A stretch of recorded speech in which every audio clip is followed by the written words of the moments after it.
And good evening, ladies and gentlemen. Welcome to the Flatout Racing Network's coverage of the Rolling Thunder Gaming Lightning Truck Series as we are at the halfway point of their 61st season here at race number 9.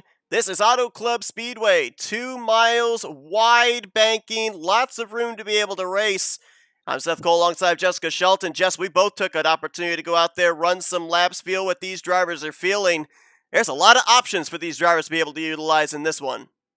Yeah, from what I could tell, they could easily go on that high side, get a little runoff with the corner, but they could also diamond it down in the corner and have a whole bunch of room going on the inside as well. I mean, you can go anywhere and everywhere on this track, Seth. It's wide enough to be used all over, but at the same time, possibly getting a little bit of lifting, so they got to be very careful about that checkup. One thing that we're going to have come into play here tonight as well, hopefully these drivers did a little bit of practicing of it, is pit road. Because, yeah, these drivers, they're able to race as many roads as they might like to, as long as there's pavement, but they've got a very small fuel tank. 3X here tonight. You and I kind of projected maybe around every 14, 15 laps they'll have to come to pit lane. So considering the fact it's 75 laps here tonight, we're looking at least 4, maybe a 5th stop, depending on where cautions might fly. Yeah, but also what I'd also be focusing on is not just the fuel, but that tire wear, because remember, this is California '05 grip. So if you're going to have grip plus the ×3, you're definitely going to have some tire wear, especially coming into pit road, slamming on the brakes, trying not to do a little bit too hot pitting or anything. I mean, they'll probably try to do hot pit, but slamming on the brakes to try to get down to that speed at that last second, Seth, and let alone leaving pit road, trying to get there in first gear and on that apron, it's going to be kind of tricky on their tires.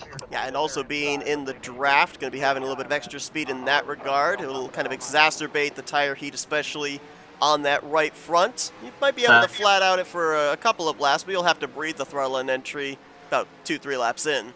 Seth, I have to mention it because we're here at this moment. 9.99 9. Look where you're starting and where I'm starting. 9.99 9. Oh, yes. The William Duncan phrase. How about that? Jeff Right, Supta, he's been a pole-sitting machine here this season, his 5th pole on the year. He's going to be the one to lead us to green. Andre Marjan clocking in with a nice lap, sharing the front row. Greg Palmer, Rodney Sullins in row 2. Josh Metallic, who comes into this race the current points leader.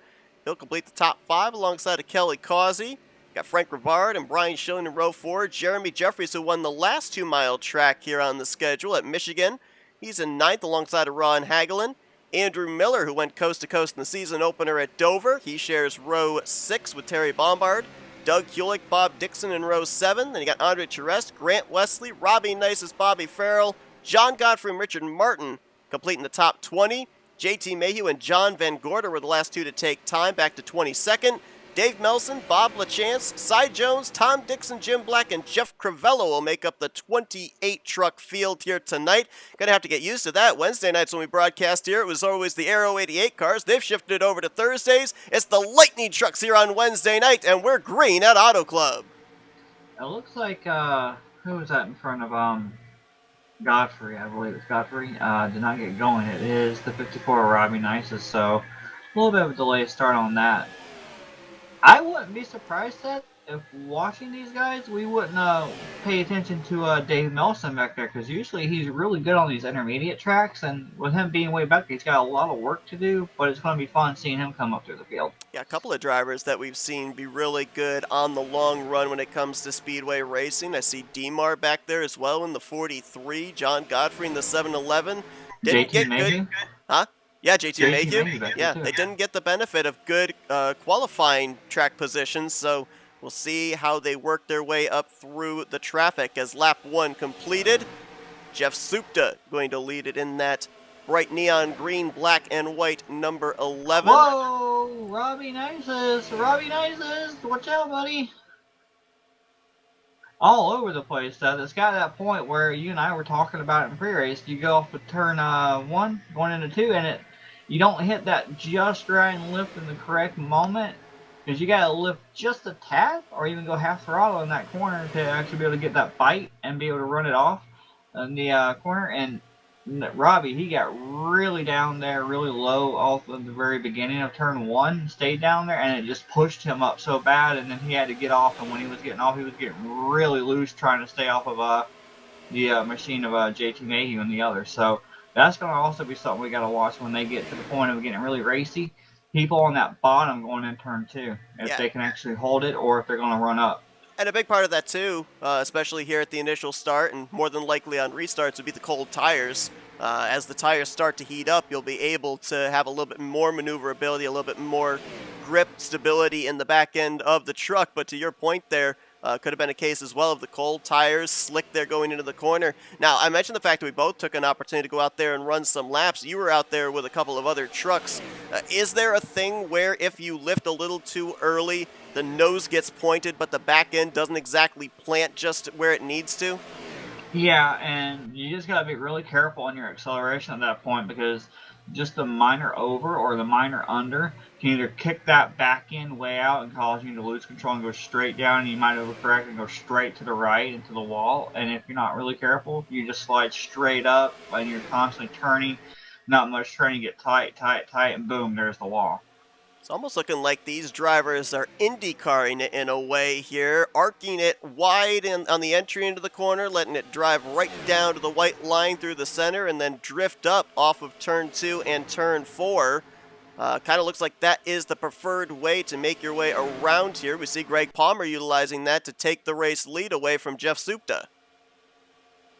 Yeah, and most of these guys are single file. There's a couple battling, but it seems like they're really trying to be careful on the early going stuff. They're not really getting too racy or too out of whack here. Andrew Miller trying to make a move on Grant Wesley back here around the 10th position. You were mentioning earlier, Andrew Miller had a really good beginning of the season already. Yeah, went coast to coast, pole to win at Dover. I don't remember how many laps he led, but I believe he led the most in that event. So we're looking at Josh Metallic battling here with Andre Mahjong. We're midway through the season.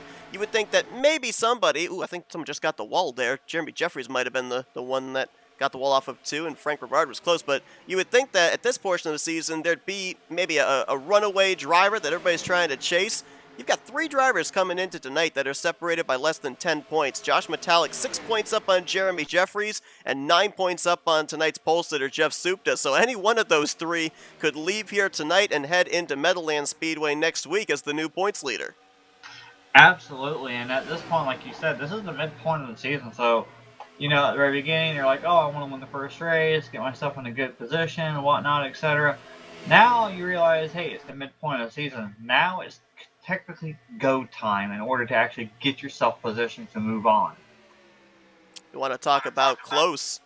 There's actually 5 points separating the top 3 in the Challenger Series that goes on here as well. The kind of mini-series, the series within the series. We talk about that all the time in all the different RTG series. Right now, you got a tie for the Challenger points lead between Andre Charest and Bob Dixon, and then Doug Cady sits only 5 points back behind them, and all 3 of those drivers, as far as I'm aware, are in the field here tonight. We'll keep tabs on them. I believe the highest running of those 3 named drivers right now would be Andre Charest, who's currently in the 17th position.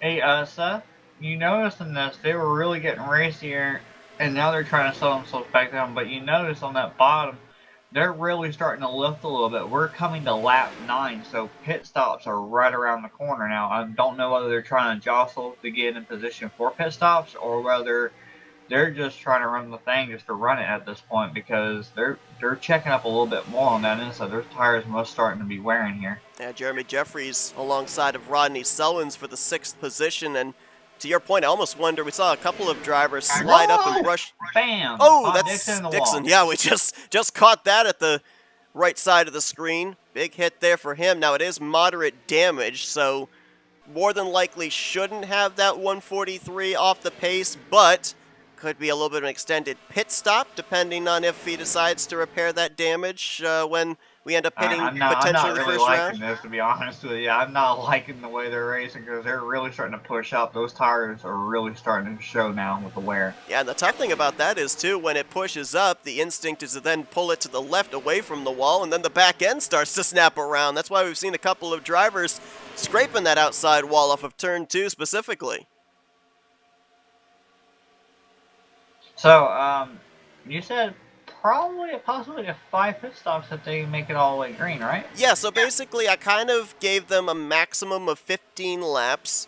That would be about 3 pit stops to get them to lap 60. Then you consider the fact they got another 15 laps to go. So I would expect that they would at least have to make 4 pit stops here. The reason why I threw in the 5 as a possibility, if we end up getting, say, a caution midway through a run, I think they probably would come to pit road to get some fresh Whoa, tires. But jeez. I would say if we went green from start to finish, you're looking at a 4-stop race here. Sorry about that. I was watching Schilling there. Schilling just came straight down and closed the door on, I think it was Demar, I believe it was, behind him. And it's like, they're getting themselves ready. They're not really trying to, play it safe here. Oh, Oh, no, we're going to go really tight. We're going to go to the bottom. We're going to get ourselves in position to try to take the lead after pit stops because it looks like that's where their mind is right now, 2 steps ahead. had a couple trucks in the wall. They're off of 4. Rodney Okay, Sellens and here Andrew goes Miller. Demar. You see how Demar goes down? He can't really hold that bottom on the inside, but he gives himself a little bit of room. That way he can lift just a tad bit, and he's able to slide up just perfectly off that corner without any issues. And that's what that's got to be at this point, because if you overdrive that just a little bit or too far down below where Demar was maintaining himself, you go a little bit low, barely touch that apron, you're going straight up, and there's no stopping that. Yeah, and the lower you go, the more likely you're going to build up that heat in that right front and have the truck get tighter. So people are probably wondering, well, why would you go down there? You want to get some clean air to the nose to be able to turn through the center of the corner. So it's a kind of a catch-22. It helps you and it hurts you at the same time. Honestly, at this track, we're not talking about California, we're talking about technically the other version, the Auto Club version of it. I don't know about you, but honestly, I like being on the bottom in 1 and 2, but everywhere else I'd rather be middle or high, honestly. We're getting into that window here, Jess. They're going to complete the 13th lap just around the point that we were thinking they'd have to come to pit road. I got on pit road just to see what it said for projected laps, and it said 17. With it being the 3x wear and fuel consumption, we kind of figured it'd be around this point. We'll see if there'll be some hands out the window.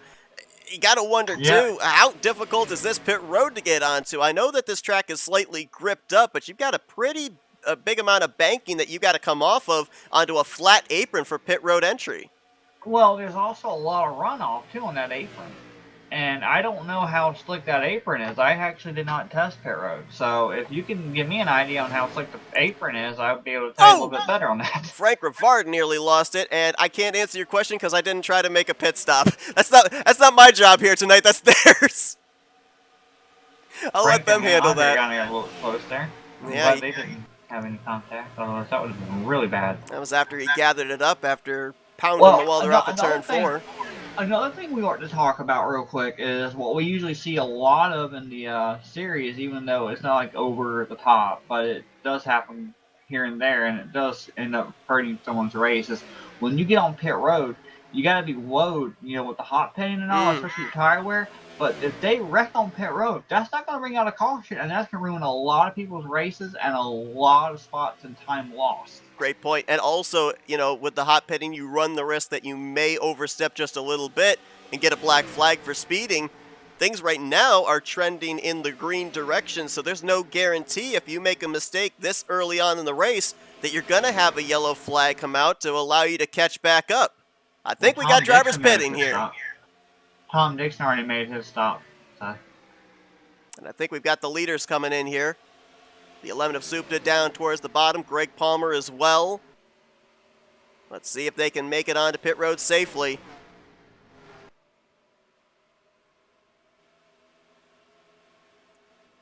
Oh, we got a wreck. Richard Martin and Frank Rivard got together. Ron Hagelin had to take evasive action. Unlike Talladega or Burnt Screwdrivers Raceway that we see drivers race on Thursday nights, you've got this pit wall here, so there's not a whole lot of room to be able to swing out wide to avoid. Yeah, the thing is, if you get turned at Daytona or BSR, you go on the grass, okay, you're going to lose time, you might get a black flag for unsafe pit entry, etc. But, you know, you still have a chance to catch back up with lucky dogs. Now this right here, you're going to have a lot of damage if you hit that wall, bounce back, and then there's more people coming, so there's kind of like a double trouble on that one, Seth. Man, Rodney Sullins, Brian Schilling, Josh Metallic, Grant Wesley, all part of this group. They came flying into pit road. See if they got it woed down in time. Another thing too about that wall being there is you get spun around like we saw Richard Martin. There's not a whole lot of room to be able to turn back around when oncoming traffic might be coming down pit lane. Yeah, I was also watching Andre Marchand when he just came off pit road, Seth. He was right there at the edge. He was trying to stay on the apron before it tells you to merge and all. That right side just barely hit that white part of the apron, you know, where the crack in the apron separate that white line. Right. And he about lost it. It about got away from him. I'm not sure that was the paint grip or what, but he about lost it at that point. And that was great for him to save it, but it's going to be really tricky if they keep doing this all night.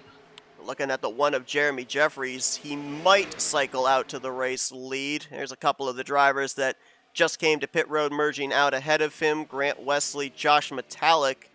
I believe that's actually going to be Metallic that will be the race leader. Josh is looking for his second win on the season. He went to victory lane at RTR Super Speedway back in the end of January.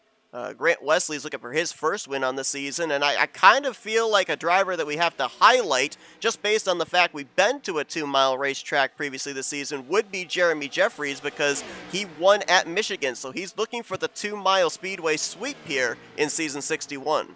And FYI, Bobby Farrell and Jim Black just did a drive-through, I believe. So I believe they just got docked for a black flag. Back to your point, you're saying Jeremy Jeffries is someone to watch. And is caution out? Yep. I think it is. I think I just saw the lights on. Yep, you're right. Yep. Okay. Because I saw yellow. I'm like, if they're not blinking, but yellow. It's like, that's kind of weird. Yeah, I wasn't sure, and I wasn't going to say anything because I was waiting to see if my telemetry showed the yellow flag was out, but yep. Wait, is it Kelly Colley or is it Bobby Farrell? Because Farrell's still on that apron. Causey down there on the apron of 1 and 2. Yeah, Farrell was just not getting up to speed. And you remember, I told you he was doing a drive-through, and he should have already been out on the track. We have to figure out what happened here. Yeah, let's see if we can figure it out. That's a big break for Robbie Nice, as you see there. He was maybe a couple laps away from being put a lap down. He'll remain on the tail end of the lead lap. Farrell and Black both went a lap down, having to serve their pass-through penalties.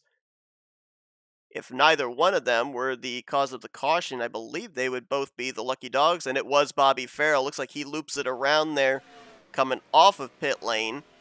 I think his left sides are going to catch the grass. Oh, no, just lost it. Lost it on that flat apron. Close call for Doug Hewlick and John Godfrey. Wait, now if he was on the apron, and he spun out on the apron, did he come back on the track? He did. Yeah, he came up above the white line. And oncoming traffic, which caused the yellow. Yep. Right. The 92 has a little bit of damage back here. Look where the W and the E is on the back of that truck for lows, so you can see like a little bit of an indent right there. Not sure where he would have gotten that, unless maybe he got bump coming on. Unless it's like one of those random glitches, like it does. It could be. I don't know what it is with this particular truck mod, but I've seen that in cases where a truck won't have any damage at all, and all of a sudden you just see it kind of pops and bends on the left side. Yeah, I'm known for that. If anyone is curious, I'm known for that roof damage. Yeah. I've entered into a server and gotten on track and had it. I don't know exactly what causes it. I don't know if it's just like a glitch with the mod, but yeah, I noticed that as well. Some of these drivers are going to be lucky enough to come back in and get some fuel, get some fresh tires and all, like we discussed earlier, some limited amount set tires and etc. So they should be able to come back in, quickly top off, get some fresh tires if they wish. But you were just talking a moment ago about Jeremy Jeffries, and I was going to go on to that point of Jeremy. I was more looking at random other drivers. You know, we got the people like the Shillings, the Sullins, the Palmer. You know how they're Grant. They're usually up there, but we haven't highlighted Supta. We haven't highlighted the fact that from what I've been able to tell, I mean, JT Mayhew, he's had a lot of decent runs that are not on plate tracks that I've come across and I've seen pop up on the Rolling Thunder Gaming website. So, with that being said, JT may actually be someone that's a little dark horse here that we need to look at because now he's up there in the where is he at? He's running sixth at the time of that line, and he was way in the mid to a little bit back of the pack, remember, at the start of this. So he's made his way up to the front and really nicely and calmly without any issues. Interesting you bring that up because I want to say it was a 2 mile track. I can't remember if it was California or Michigan, but JT Mayhew actually holds a victory. I I think it believe was it's in over in the Michigan next though, wasn't it? yeah, I Michigan, think so, and Arkansas. I think it was in the Bare Bones series. So Farrell and Nisus just got a little bit of contact there. Farrell was trying to come out of his stall, and Nisus coming in, got a little contact there, so I had insult to injury on that. yeah, we'll see if I think because Farrell brought out the yellow, he would be ineligible for the lucky dog, but I think Jim Black Yeah, Jim should be. get the lucky dog, so we would have Now- 26 and 27 back Now, on what the were lead you lap. saying about the Michigan thing with JT? Yeah, I want to say it was Bare Bones that I don't remember if it was the beginning of this season or last season that he had a Michigan win. Oh, Bobby again. Right there, he hits that a little bit, and then I think he just retired. He just said screw it. Yep, we just saw a puff of smoke and no truck. No, if you go back and look, what happened is he got right there on that track, and it started to get him again right there. Yeah, and with this particular racetrack, you got to go all the way around the apron through 1 and 2 before you merge onto the back straightaway. And we already talked about the difficulty going into the banked corners on cold tires. Imagine how slick it is going out there on fresh tires on a flat apron. Yeah, no kidding. And then this restart coming too with cold tires and time straight. It's going to be fun. I mean, these guys, they ran about, 15 laps or so, green flag laps. They got those tires warmed up. Now they got to get used to what it felt like with the back end snapping around again. Also, now you got to realize they're not comfortable running. If they were comfortable originally running single file, they're not going to be comfortable running double file here at the start going into turn 1. Now, we saw for the most part here on that run, the drivers running into that dark gray, the lower to middle lanes. I did notice in practice Jeremy Jeffries was running right up against the wall. I don't know if he was just goofing around or if he was squirreling something away for later, but I didn't see anybody really venture up out of that dark gray on that previous run. So we'll see if any of those extra 2.5, 3 lanes up there get utilized the longer we get into this race. Well, I remember back in the day, by the way, JT came down to pit. I remember back in the day, there was a couple races that I ran, especially with you, and I believe one of them was Chicagoland or Kansas or something. You were goofing off. That was the race where you were playing around with me and the wall, remember? Oh, yep, I think that was Chicagoland. Go this way, go that way, remember? Yep, pretty sure that was Chicagoland. It was a tire wear track, and I was trying to run down Corey Williams for the win, remember? Yep. And it was all about tires, and we were trying to save tires, and that race I learned to have to get really close to that wall, have to throttle it a little bit to save a little bit of tire, and I'm wondering if that's what Jeremy was doing. Might have been. The thing about it is it's the longer way around the racetrack, and I don't know how much grip is actually up there, so I don't know how much you gain through the corner as opposed to what you would lose on the straightaway. We'll see, though. Maybe somebody will venture up there near the end of this race, especially if there's traffic in the lane they want to take when they're battling for the checkered flag. Jeff Supta, the pollster, has led 13 laps so far, 2 laps led by Greg Palmer. Josh Metallic about to come around and lead his 8th lap as he'll put us back under the green. We're nearly a quarter of the way through this race. I'd say they still have about 3 more trips to pit road they'll have to make here as Grant Wesley with a nice jump on that top side. Kelly Causey goes up there. Can Grant diamond it in, drive it in deep to get the lead from Metallic? Yeah, I would imagine that inside line is going to be a little bit better off preferred, but I don't know. Grant's trying to hold it up there.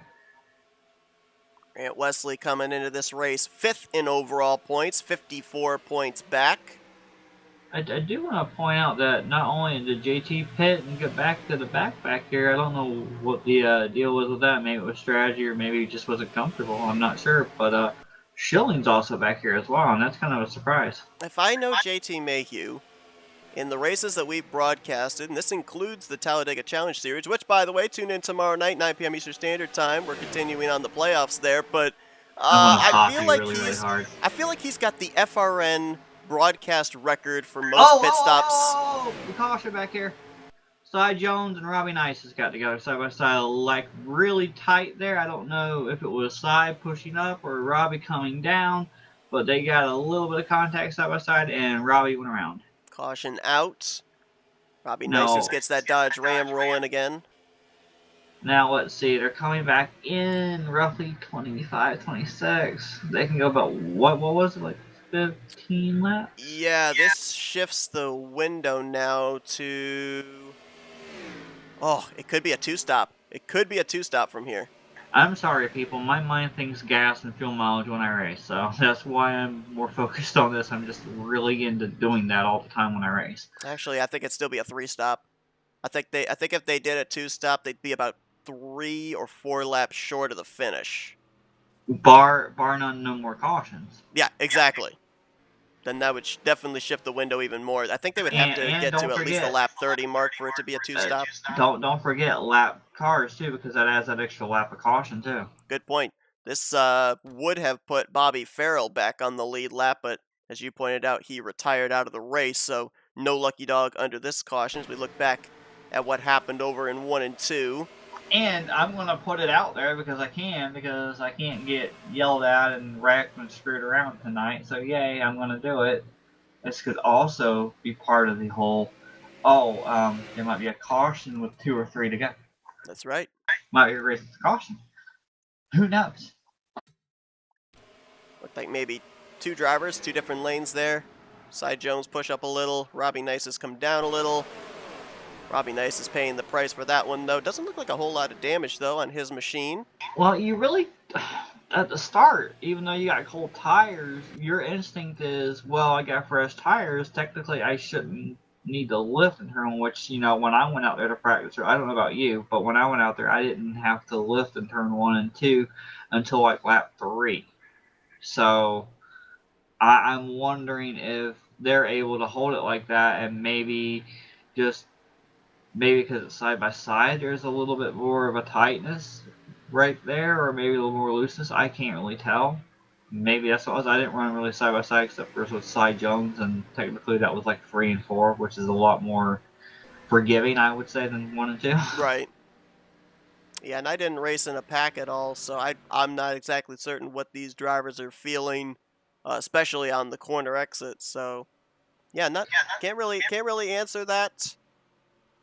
But these drivers here, a lot of split strategies. You got a couple that decided to stay out. Andrew Miller, looks like also JT Mayhew.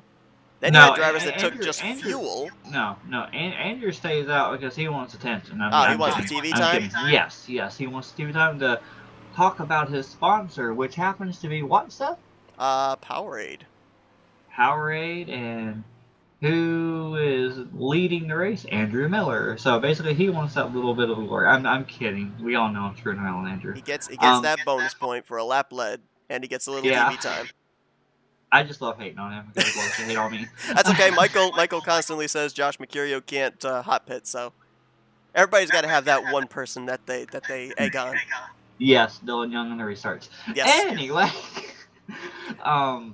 so with this being said, they put Schilling back up in the top 5 at this point. DMAR is now back in the lead. Now the question is, are they going to come in on this lap? But while we're under caution, Seth, do we have any sponsors for RTG that we should get out there? Yeah, 260 Motorsports, sponsor of our broadcast here for RTG, and also Race LM Arena, I should say. We call it RLM Arena, but the official name is Race LM Arena. Provides the servers that you see these races on here for the 2003 Sim on Flatout Racing Network. You're actually going to see one of them on Friday night over on JTN, shameless plug, 2024 NSA Ray Daytona 500K. Why? We get Why the did I have car tomorrow? of yesterday. I know they called it the car of tomorrow, but that was then. This is now. It's the Hey, car of that yesterday. that that was a good idea, and you better not knock me for doing that because No, it's something we it's haven't done in a while. we should call them the Red Bull cars because Red Bull gives you wings and those cars have wings. Well, if I hit you hard enough, you might fly to Narnia like I you did could that one fly day, to right? Narnia. If we don't have a Um, car clear the catch fence on Friday night, I'll be disappointed. I'll be even more disappointed if it's not me. oh gosh, I have a lot in my mind going on this week. You know, I got that. I got the race tomorrow for a Tally Challenge, and then for our Rolling Thunder Gaming, and then I got like we were talking about the Friday race too. Yep. So yeah, big ol' jam pack for me. What about you?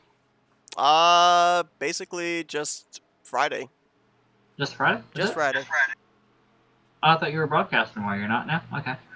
Oh, on Thursday? Yeah. Oh yeah. Well, See, yeah. I see, thought you were see, meant as see, far see. as race. I thought you meant as far as getting in behind the wheel. I'm not gonna be Nah, behind the wheel tomorrow night.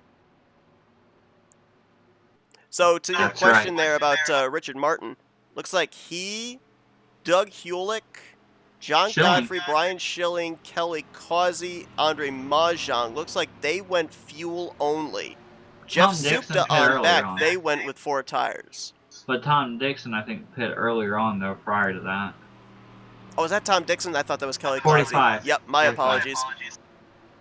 I mistook the coloring on that car to be Kelly Causey. So yeah, that would be Dixon in JT. 5th.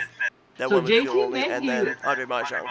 JT Mayhew and Rodney, they came back into pit, so I'm really curious about their strategy about what's going on with Well, them. like I said before we had that caution, JT Mayhew, I think, holds the record for most pit stops in RTG broadcasts. He likes to come down, start at the tail end of the field, get that extra security. I can't remember Whoa, exactly Robbie, which race Robbie! it was. I feel like it might have been maybe the All-Star race we called or something. I think JT Mayhew made like something like 13 or 14 pit stops in that race when most of the rest of the field only made 5. By the way, I apologize, Robbie, that lost off there. That right there is really getting tricky on a lot of these guys, Seth. Right, coming off the corner on that apron, and they're really having struggles. Well, quite a few of these guys are.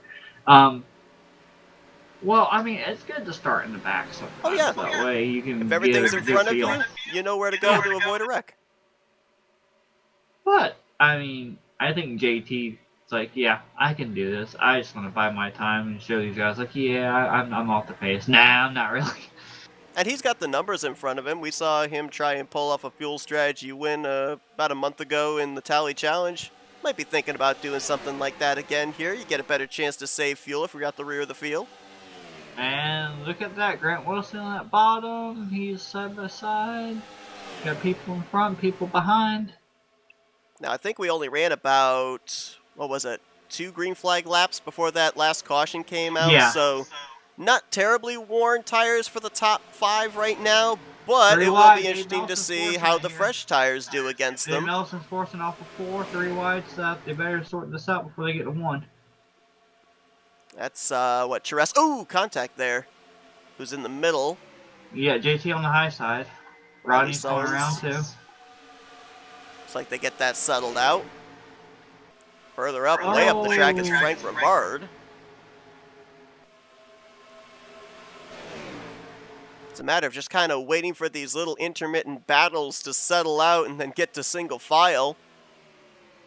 By the way, we should be looking for them to come back down the road right around probably 44, 43. Ooh. It's a little If part of we me that have would love options. to see them run green to the end then, because it would be super close after that pit stop for them to make it on one more. Yeah, because like 10 from now is like 40. I mean, now it's 32, but I'm just saying when they went back, it was like 30. So 30 plus 10 is 40. Then you got like the 35. Wow, look at Andrew Miller. No, that's not Andrew Miller. That's John Van Gorder. Like pushing up on J2. Really close racing back there in 1 and 2. Side by side for second. Brian Schilling trying to get the bottom line going against Doug Hewlick. Hewlick in the Tootsie Roll Pop machine. All 3 wide. Godfrey, Andre Mahjong, and Grant Wesley up here. Looks like Andre's trying to get in line. Yep, tucks right back in line behind Godfrey. right in front of our pole sitter, Jeff Supta. Supta, And 3 wins on the season, looking for a series leading 4th, though he's not leading the point standings. -9 to Josh Metallic. And also, you gotta also think about one other thing, Seth. When they're running single file or even double file back there in a line like that, like we see, like turn one, there's gonna be a little bit of checkup going on. So with that being said, everyone's gotta be aware of everyone's breaking points and letting off points, because at that point, all it's gonna take is one. And that goes And back to we, the thing that and you we were are talking blinking a about little bit, by earlier the way. about when you lift at a certain point, the back end of the truck gets Whoa, light. hello! Bob LaChance around, going to nail the inside wall. Yes, he will. A little bit of contact there. He got a little bit of side by side with I don't know who it was specifically. I saw him side by side. It might have been Melson, but I'm not really sure. It might have been no. I think it was Andrew Miller possibly. No It was caution. someone mid pack to the back, and got a little bit of side by side. Hit, kind of got really up to the left. You know, like a little jerk to the left, and all. You get up there and right to the left. Or trying to make sure they don't get any contact from it. You know how that scares you from time to time stuff when you get someone really close, you turn to the left not to hit them? Yeah. That's pretty much almost what happened there. Now spins down the infield grass and deemed off the racing surface. Race officials keep the track green. LaChance has Schilling. continued to roll. Schilling wants to lead from Metallic. Can There's been he a couple get of it? drivers that have tried to make that pass on the bottom. Demar did it. Doug Kulik did it. Schilling now tries to do it. They just can't seem to get back to the throttle through the center of the corner. That outside line gets the better run off the turn. I remember we saw Demar have a little bit of a scuffle early on pit road. Yeah. Oh, Ron Hagelin coming into pit road. That can't be irregularly scheduled.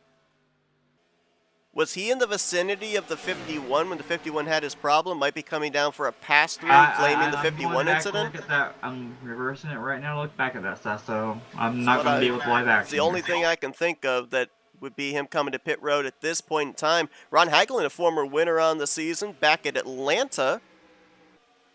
We're running the 2005 version of California. That Atlanta race was also the 2005 version of that particular mile and a half. Top 3 single file right now with Metallic, Wesley Schilling, and then Jeremy Jeffries battling it out with Richard Martin. Jeff Supta looking up. So Ron Hagelin trying to make a move is what it was. Okay, I'm sorry, I made a mistake.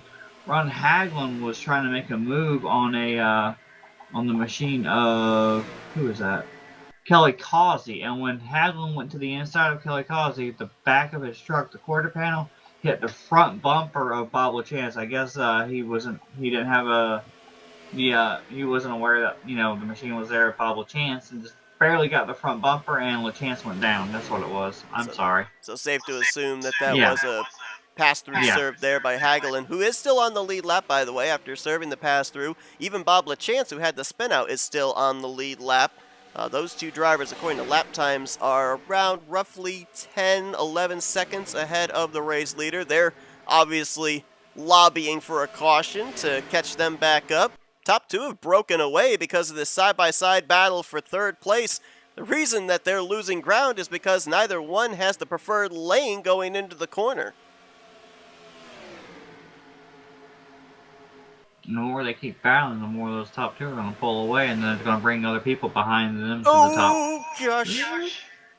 Schilling got the wall. Supta reacted and got down to Andre Mahjong. They all keep it together. Mahjong loses a couple of spots as a result. But I'm with you. Good comeback there for Richard Martin after he had the contact on pit road, got spun around, and gained the track position back with some strategy. Took fuel on the last pit stop and has been up in the top 5 ever since.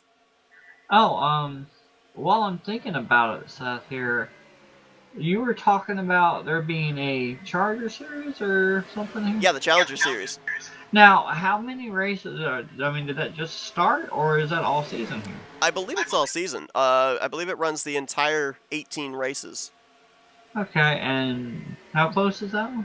We got a tie for the points lead coming in tonight between Andre Charest and Bob Dixon. They had 228 points each, and then Doug Cady was 5 points back. Now, Cady is not in the field, but Dixon and Charest are. Bob Dixon scored 60. Whoa, caution back here. Godfrey's around. Backstretch.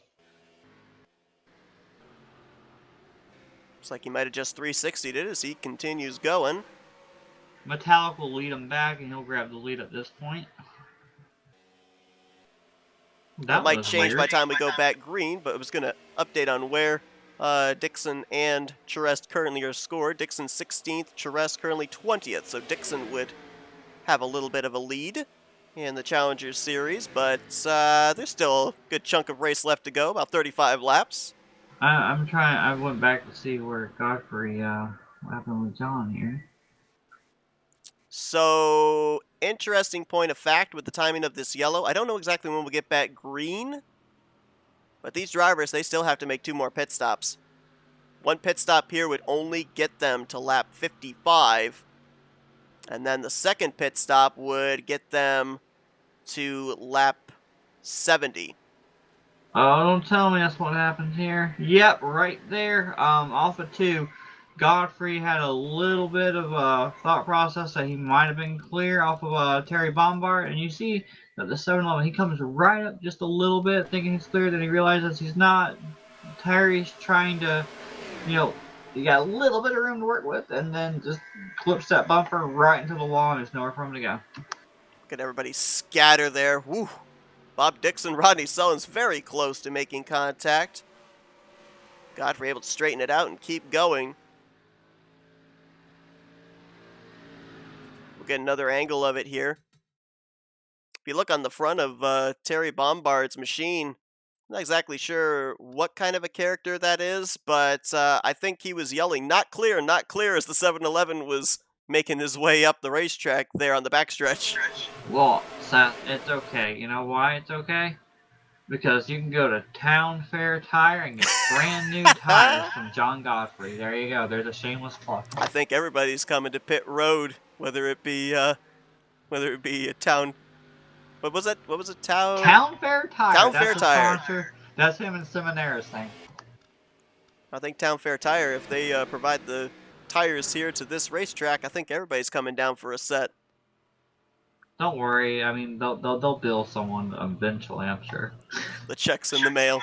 Yep. Grant Wesley wins the battle off of pit road here. Looks like, I think Metallic might have gotten hit by the speeding police.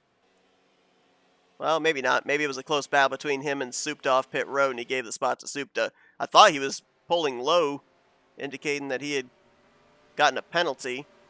But no, looks like Jeremy pulled really low too, and that's what I'm looking at Jeremy to see if he got a penalty, but I don't think he did. If he did, I will find out in a minute. Because usually if they get a penalty, they'll come back down pit road anyway. What if they pulled low so that way they could throw in the clutch, not be in somebody else's way? Well, the track is wide enough. I wouldn't know why you would want to do it that way. True. But I mean, there is a possibility. You never know. So you see some of the others coming down pit lane there. Terry Bombard, John Godfrey, Cy Jones. So that'll turn the lead over to Grant Wesley. Yeah, you can see right there, you can hear the engine shut off and then refire. These drivers clutching for every drop of fuel they possibly can. And it's got to be tough, too, right, in terms of strategizing when it's a ×3. It's tough enough for me doing it for a ×2 but not knowing just exactly how much fuel consumption there is per lap, and you're getting down here to the closing stages, trying to calculate the numbers with how many laps till the checkered flag, or maybe even just to that point of no return, how much you have to save here under these pacing laps. That's an awful lot to have to think about. By the way, we were talking about the comeback that Demar had. Demar restarting when we were starting up here in 4th, Schilling's back here in 5th, and then you got of course third and 6th, which is Josh Palmer and Greg Metallic. And oh yes, you know, of course. It's a joke if anyone knows that one. Anyway, you know where that one's going, Seth, or I should say Greg Metallic or Josh Palmer. You know, Greg, Josh, one way or the other. That's too many names. My head's spinning. It's a shot against me, shot back against them. Put it that way. And you know the inside joke on that one, right? I do know that. Okay, all right. Josh's fault and Greg's fault. Anyway, so you got Grant Wesley leading though, but you got Metallic and Palmer, they've been sitting there running around this field most of this race. You got Schilling, who's been at the back with Demar. They come right back up, and now they're ready to pounce. And we were talking about Schilling. Remember, Schilling went way to the back, made his way back up. And I'm wondering now, you got JT. Where's JT? JT's sitting here running at the line. Let's see if it's going to change here on him or not. I don't know if he'll head in front of him. 14th now. So with him, we're seeing a little bit of the ability to come back at the back of the pack. It's a slow process, but it can be done based on what we've seen with Schilling and Demar. Also give a bit of a shout out tonight to Andre Mahjong. Qualified on the front row, was only about 39 100ths off the pole lap set by Jeff Supta, and he's been up inside of the top 10 all night long. Going to restart in 7th. He's had a couple of close shaves. Almost had contact with Frank Rivard, almost had contact with Rodney Sellens, but doing a good job here, and I don't know, maybe we haven't heard the last of this 27 for the rest of the evening. You know someone else that we really haven't talked too much about, Seth? This 23 machine of Doug Hewitt sitting back here. I mean, he's made himself back here in the top 10 now, running in 9th on this restart here. I mean, he's been making his way quietly, not really getting involved in anything, not really forcing the issue too much, but I guarantee you, as later on this run goes, toward the end of this race, moves will be made, and maybe for the better, maybe for the worse, based on the wear here. And we're about to get ready to go back to green going in turn 3 on this turn here, Seth. And we got a lot of racing to go, and that times 3 tire wear, it's going to be coming in big time if they keep on racing as hard as they've been doing it. At least 2 more pit stops by my rough calculation. These drivers are going to have to make. That last pit stop could be in the vicinity of 5 laps to go. It's Grant Wesley's Toyota Tundra that's going to bring us back down to green with Supta, Metallic, Martin, and Schilling the top 5. We've worked 3 cautions, but our remaining 26 drivers are all on the lead lap. Only driver out of the race, Bobby Farrell. Oh my God, there was a huge run by John Godfrey back here. He's already gone by about 2 or 3 people here, and I don't know whether that was the just start part of Bob Dixon not getting quite going there or what, but Godfrey had a huge run, so it's good to see that even though he got involved in that, there's not much damage to that 7-Eleven machine. Could also have been some kind of checkup at the front that just kind of bloomed towards the back. We were double wide, almost 3 wide up here. Top 3 have gotten single filed out. You've got Richard Martin and Brian Schilling side by side for 4th. Right behind them, Greg Palmer and Jeremy Jeffries. Looks like that outside line gets a big run for the 43 and the 22 down the front stretch. And here comes Supta. Mentioned he was a 3-time winner on the season. His last 2 wins were from the pole at Iowa and Riverside.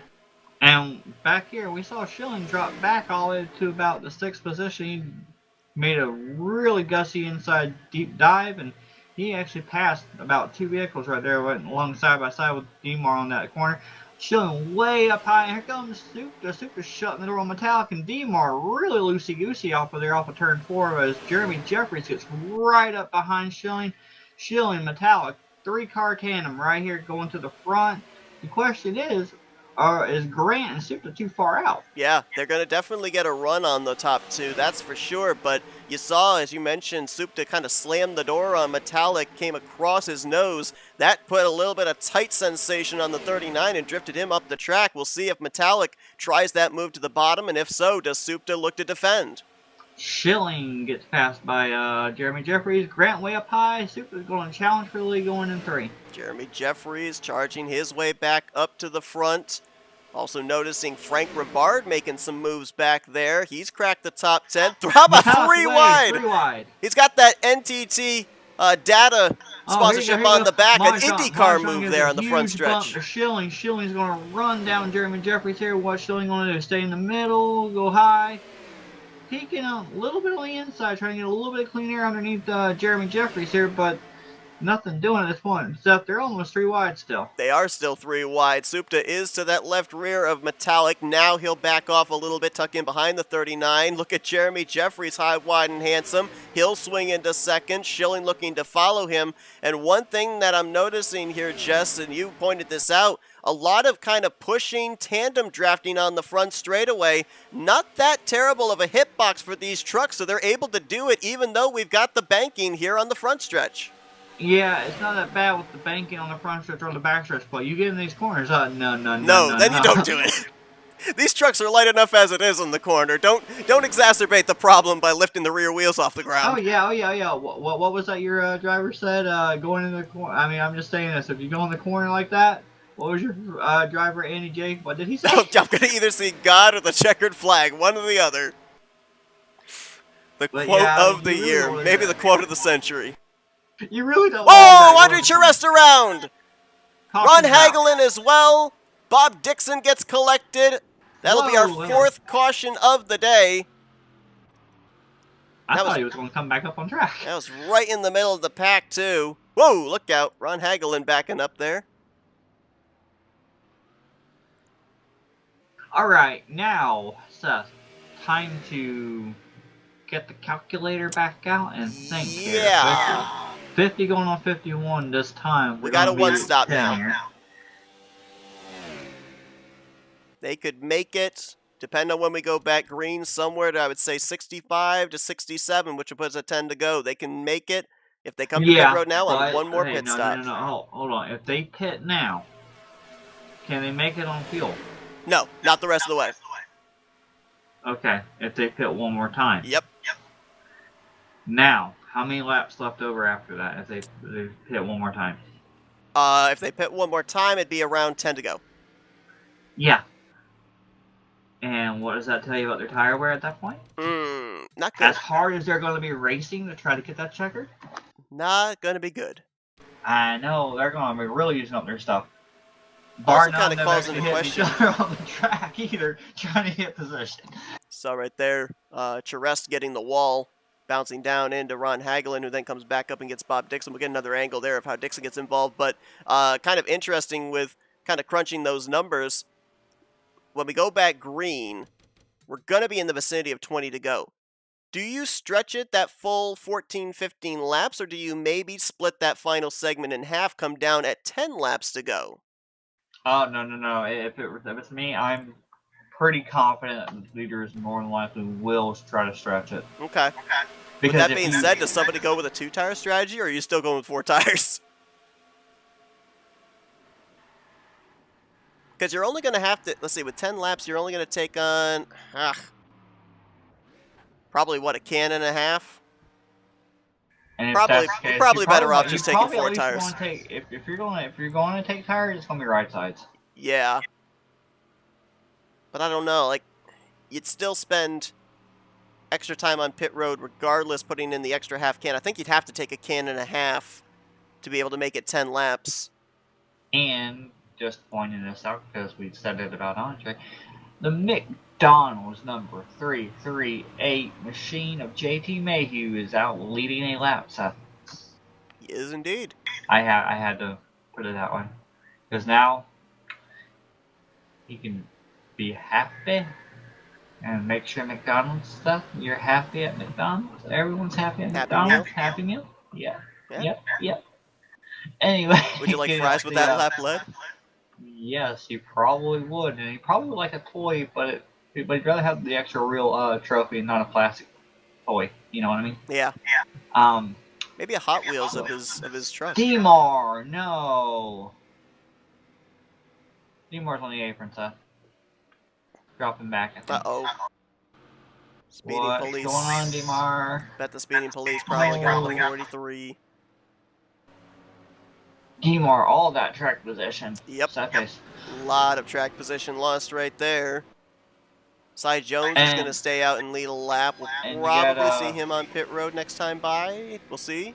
Cy Jones will probably come in because he's one of those guys in every series that we've pretty much seen. He likes to hit on that last caution lap, you know? Yep. Hey, get that extra lap of fuel. Could be important. It could be. An extra lap of tires, too. Now, they're doubling up here, though. So, I wonder if he might have indicated he's not coming to pit lane. No, the lights are still on the truck. No, I know. That's the interesting thing. I don't know why they're doubled up if the lights are still on. If the 7 would become a pit road, they would have to alternate lanes then. Every once in a while, Seth, whenever I run on Thursday night, they'll do this. So every once in a while. I did want to point out that Supta, though, Supta's back here still running a little bit further back than where he started. I mean, I don't know if he just, when he gets up there, he just can't go any further than what he needs to and just starts falling back. I mean, it looks like we've seen him get close to the front, and then just as he gets there, something happens to make him fall back. I think the big thing that has kind of been the Achilles heel for Supton, it's been for a number of drivers, is they get up there to the front, they get a big run, they dive to the bottom for the lead, and they Frank can't make got it him. stick. Thank you, Frank. Keep that up. Looks like now they're going to all shuffle their lanes with Cy Jones coming to pit road. We mentioned about So the with that, former winners on the season. Let's give a little love to the defending winner from last week, and that would be Brian Schilling picking up the victory up in the New Hampshire Motor Speedway.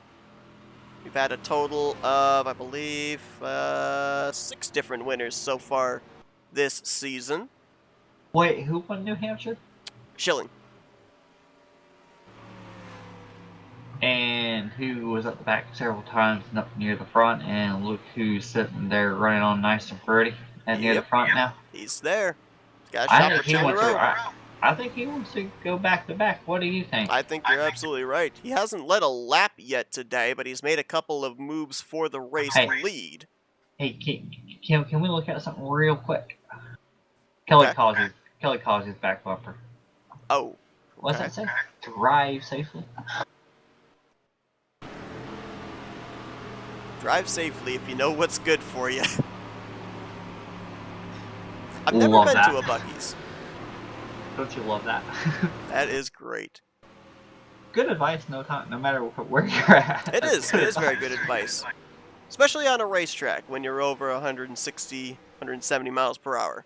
Okay, Seth, we're about to go back to the green, starting on lap 54. So Gonna have roughly these drivers should at the max be able to get to somewhere around lap 67, 68. A little bit less than 25 to go. And Yep. Yep, one more pit stop on the horizon. Got a blinker there. It's 7th place, Frank Rivard. He's back. Yeah, Frank's been blinking off and on a little bit here. Green flag back in the air. Grant Wesley out in front. Got a 3-way battle for that bonus point for most laps led. Grant just led his 12th lap. 13 laps led for Jeff Supta, and 14 so far here tonight. The most laps led by Josh Metallic. Oh, right. Contact! They saved it. There's a caution right there. there. Nope, they didn't.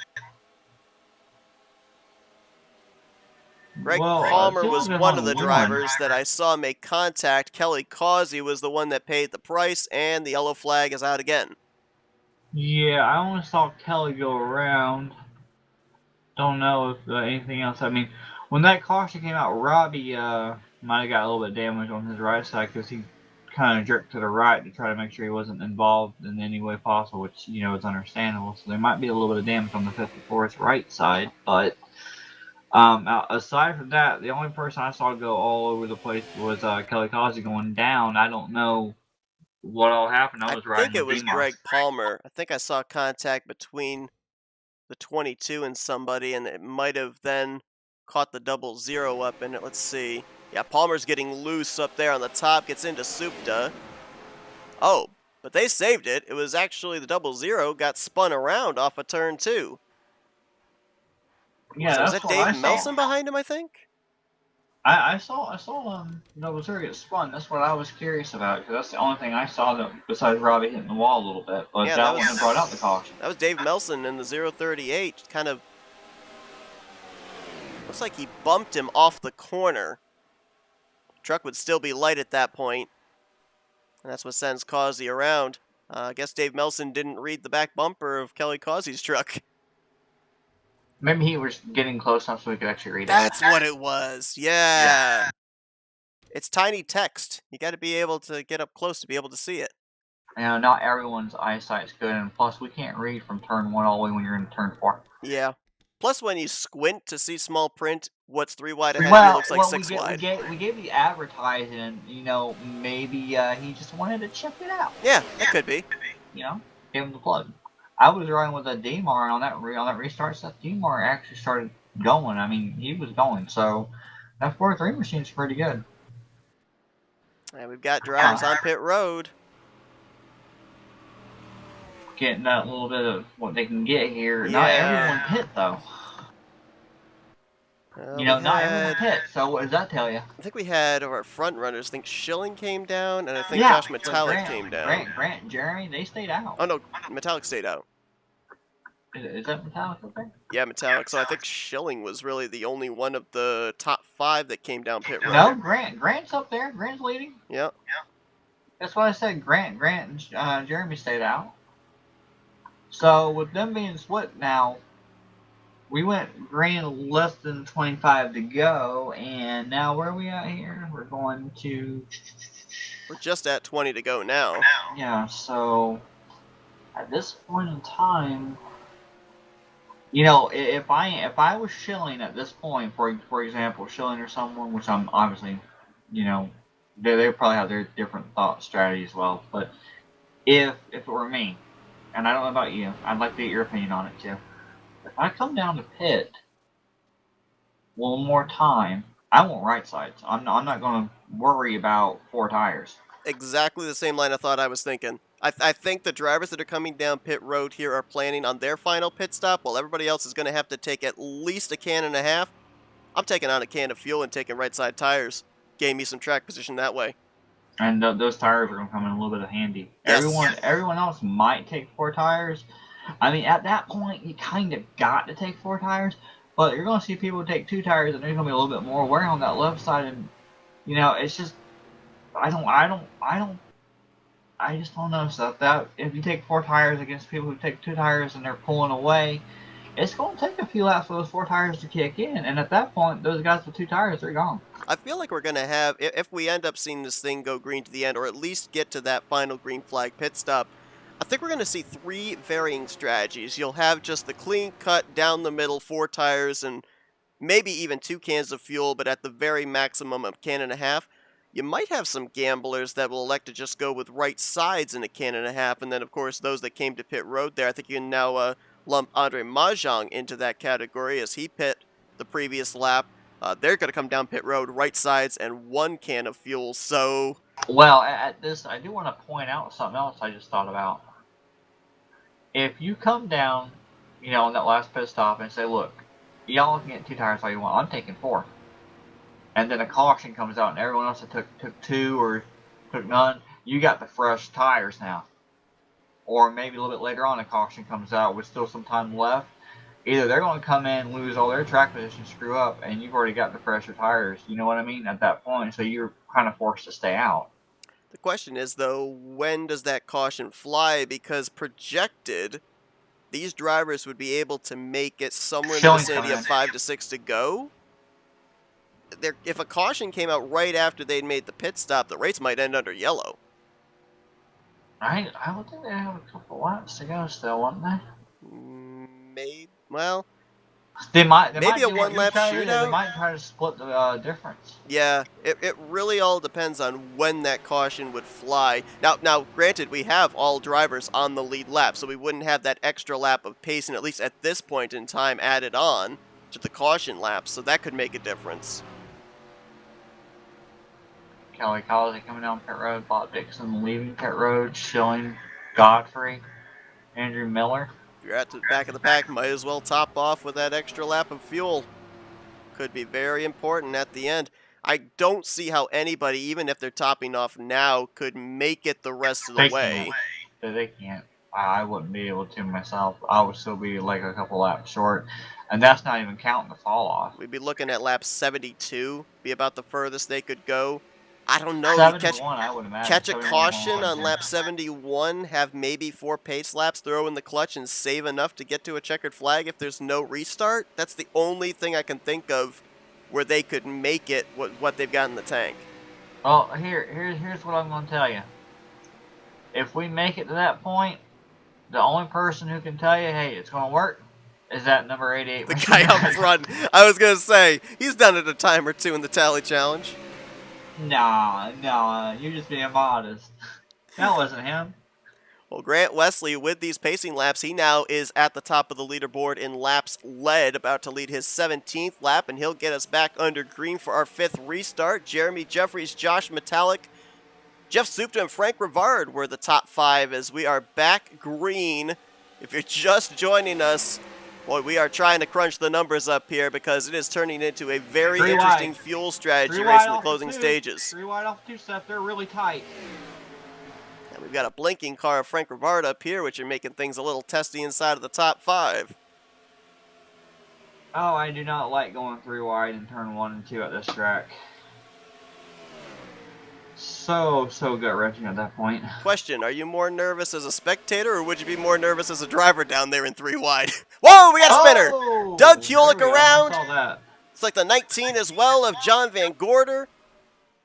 And that's going to bring out the yellow flag and make things even more remember, interesting Seth, with fuel. Seth, remember, 15 or less, they race back. They're not racing back right now, but I'm just throwing that up there to remind you. Right. So at this point, everything else would be raced back. But there is that, what you just said, that when that happened, I'm just thankful it was only a 2-car incident. Yeah, I right. mean, that was right there in the middle of the field. Great Yeah, drive by a lot of these guys. We had an incident on the front straightaway earlier that was a 2-car incident, but one of them came back up the track. Fortunately, both cars spun into the infield grass there. Yeah, we haven't exactly had, by speedway accounts, a big wreck here this evening. They've been, for the most part, single 2-car incidents. Well, let's put it this way. We've had a decent enough race where we've got 26 drivers still racing, 26 drivers on the lead lap. We only had to give the lucky dog to 1 truck, and that was back in the beginning stages. That was Jim Black, and yeah. Jim Black's, still on the lead lap since then. And Bobby Farrell, unfortunately, retired due to, I guess, the incident coming off Pit Road and the other incident prior to it, and he decided to just retire and all.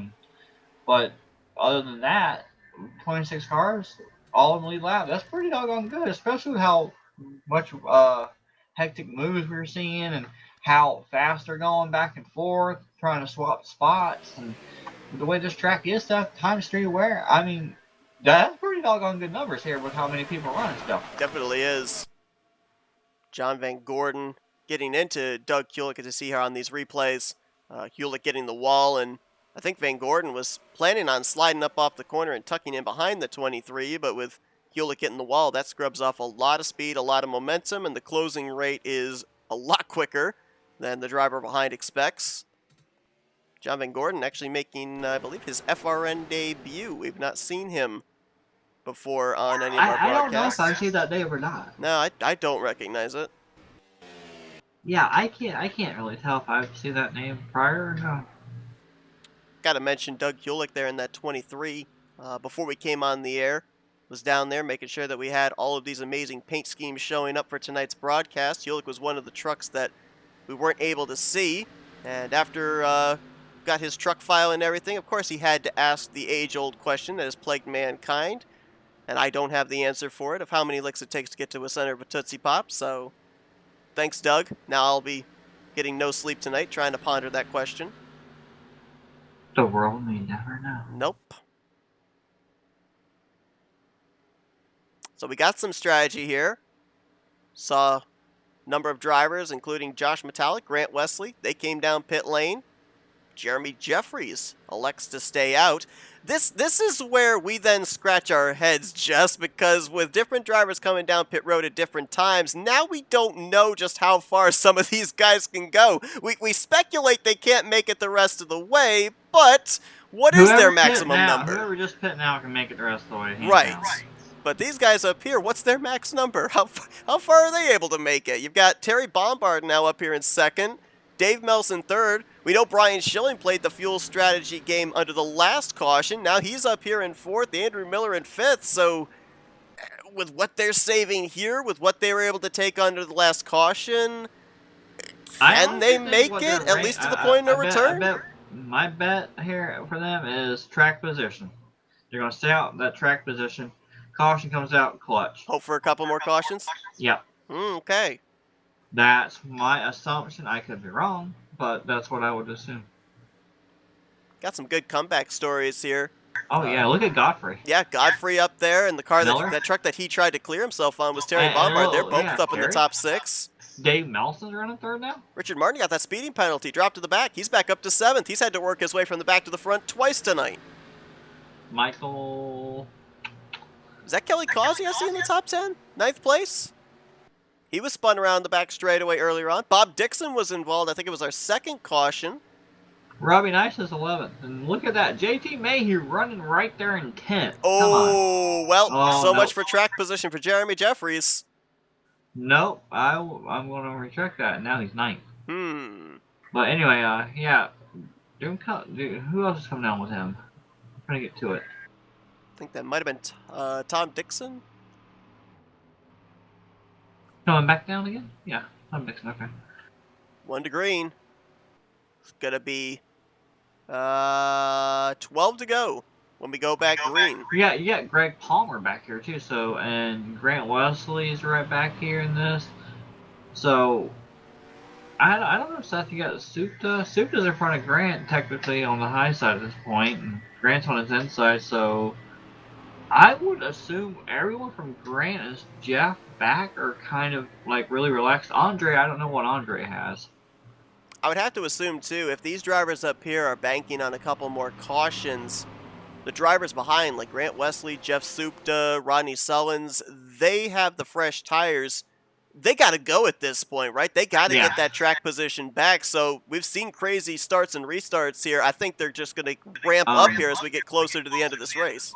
I'm not saying these guys are ridiculous or crazy or anything, because I've raced with these guys, and even though I've got some aggravated issues from time to time, these guys know how to drive. Right. I'm not going to lie about that. They know how to drive. But they got to be aggressive, though.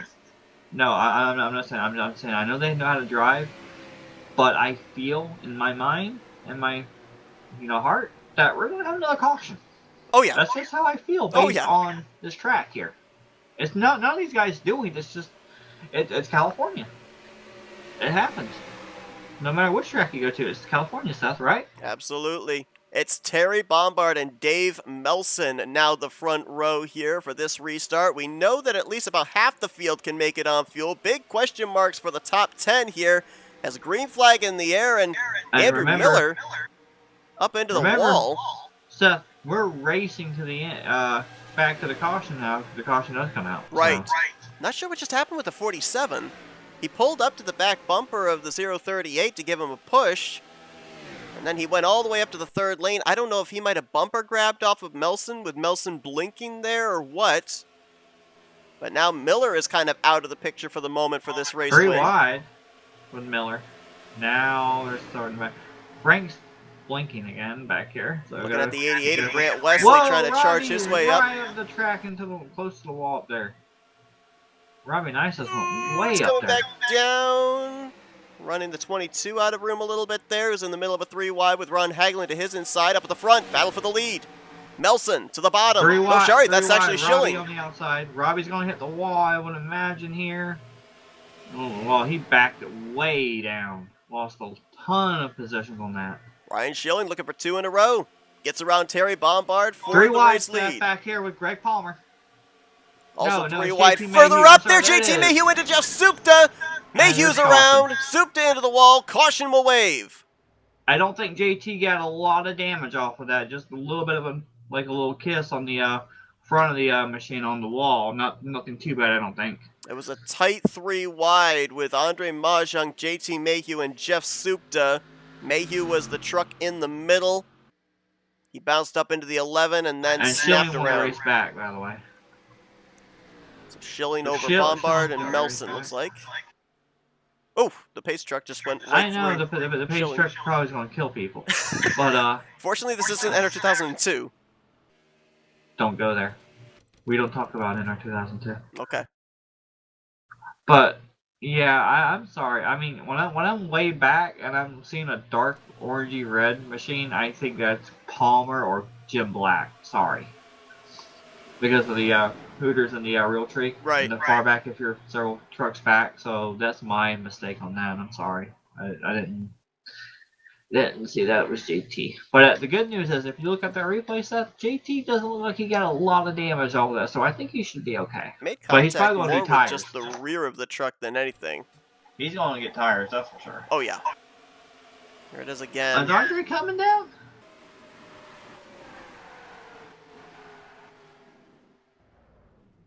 Supta is. Now, Supta went for that big slide there. So he probably is coming down for tires. I don't know if Supta got the wall or not. Let's check and see. I know he drifted way up towards the wall. I'm not sure if he caught the safer barrier. Oh yeah, he did. Hard enough to give him damage, you think? Hard to tell there. He caught it with the right rear first, and then the right front followed. Now, visibly, you don't see any damage there with that camera shot off of turn 4. But his F9 might say something different. Alright, I'm scratching my head here. Why did JT not pit? Maybe his tires weren't as worn as we think? Will avoid EXE engaged. Unless... The only other thing I can think of is maybe JT's taking responsibility for the wreck and he comes down pit road second lap of caution. Yeah, that might be it, but seriously, will avoid EXE engaged. Not sure it will work here. Oh, I'd love to see what would happen if we did that. You'd complete 2 laps, come off of turn 4, and that thing would take off to the stratosphere. Ride the barrier all the way around. Hey, I'll tell you what, we haven't seen anybody run right up against the wall yet tonight. You could with the Willow DXC. Nobody'd be up there to block you. Wrong. That's wrong. That's wrong. You called it earlier. But Jeremy, that was in practice. Remember? That was in practice, though. You said you saw Jeremy doing it near the wall. But that was in practice. That wasn't in the race. But no, it don't matter. You Okay. said nobody was doing it. He went up there and he Nobody rubbered was it doing in, and nobody's gone up there and used it.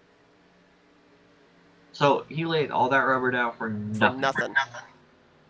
Someone's going to have to pay them tire people. We're at Tire Town? No, it's Tire Town. Or Town Fair Tire. Something like that. Words. Go to John Godfrey's truck. Look on the back bumper and look on the deck lid. It's the same one that Bob Seminary likes to use too. Yeah. Town Fair Tires. Got it. Okay. I'll probably forget next time I try to say it again, but, you know.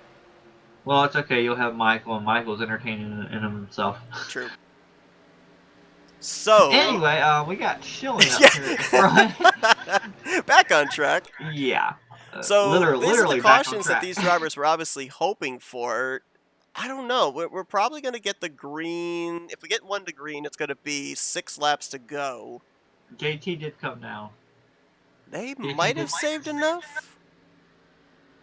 Well, like I was saying though, JT did come back down, so you were right. He was, I guess, taking responsibility for the wreck. Now, with him being back there, do you think he's got enough time to get up there with like less than 10 to go here? No, I don't think so. I honestly, I think I like where Grant's at because he's up in the 4th row.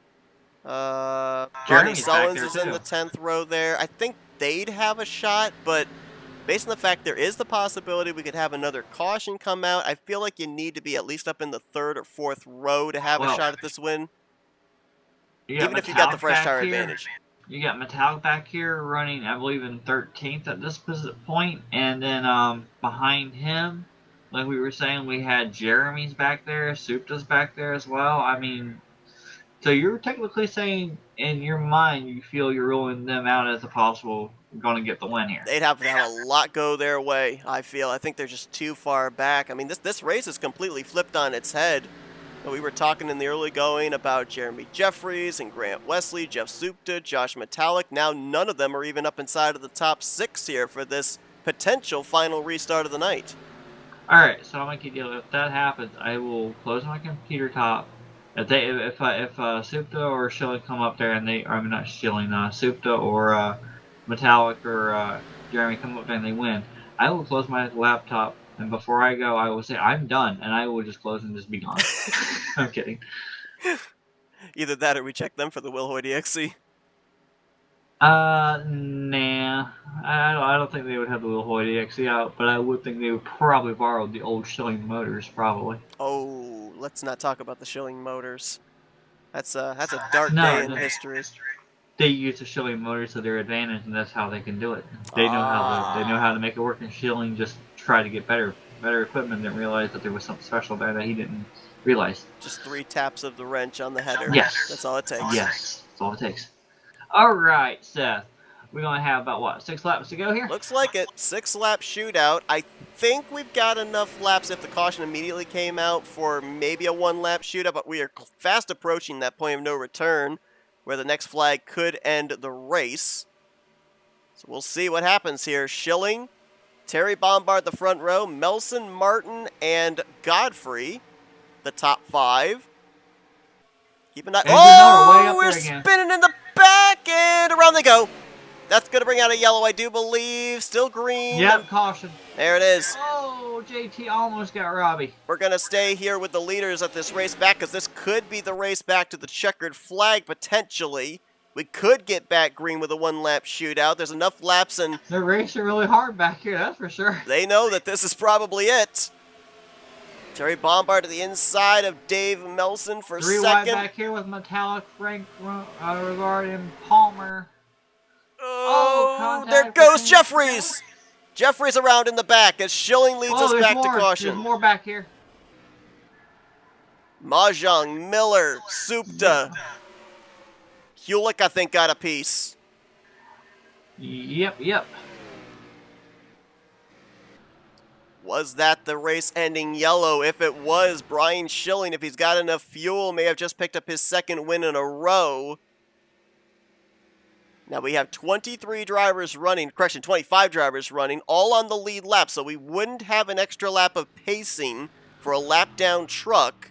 I don't know if that's a difference maker into whether we're finishing under green or going to maybe have 2 miles to settle this thing out.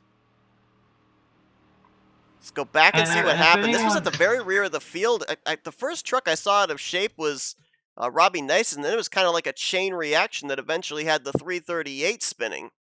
And if anyone has a big smile on their face, it's that Ford machine of Brian Schilling right For now. sure. And now, I want you to look real quick, okay? While they're coming back around here to line themselves up for the pace lap, Schilling is first. We saw Schilling hanging around the back. Melson from the back, he's running second. Terry Bombard in that incident with Godfrey, third. Godfrey himself is running fourth. DeMar fifth. Kelly Causey with that issue earlier with the getting spun out. And guess what, where he is? Sixth. You hit Bob that Dixon early with bad luck problems and earlier. changes up your strategy. Bob Dixon and Ron Hadlam, they had their incidents earlier on, separately. Look at where they are, 8th and 9th. Dixon with his incident, meaning, like, I believe he hit the wall a couple of times, and I don't know whether it was pit road or on track at that one point, Seth, but, no, I think it was like a, what was it, a pit penalty or something like that for Bob Dixon, something like that? I remember we talked about him having an incident with something. I think he got the wall at one point. Yeah, and then he went way back, so, I mean, you got some drivers that are really rebounded here. But this also gives Melson, Bombard, and Godfrey, especially DeMar and Kelly Causey, another chance. Grant Wesley's running in 7th. He's got the freshest tires, I think, of this group. I think you'd be correct. We're looking here, showing you all the replays of what was going down here coming back to the caution. You know, the good news for Brian Schilling here, I think he's in the catbird seat even if we go back green, because that's only 1 lap that he would have to defend, and he's the control car. But, Seth, this is Auto Club. I mean, no. Okay, it's California, okay? No. It's the precursor to Auto Club, so Okay. it's you're right. Alright, let's think about this. Let's think about Michigan. Let's think about Pocono. Let's think about, I'm not talking about, I mean, you could use Dega and Daytona, for example, too. Point being, there's room. They're going to be gunning for that spot, and they will be going 3 wide.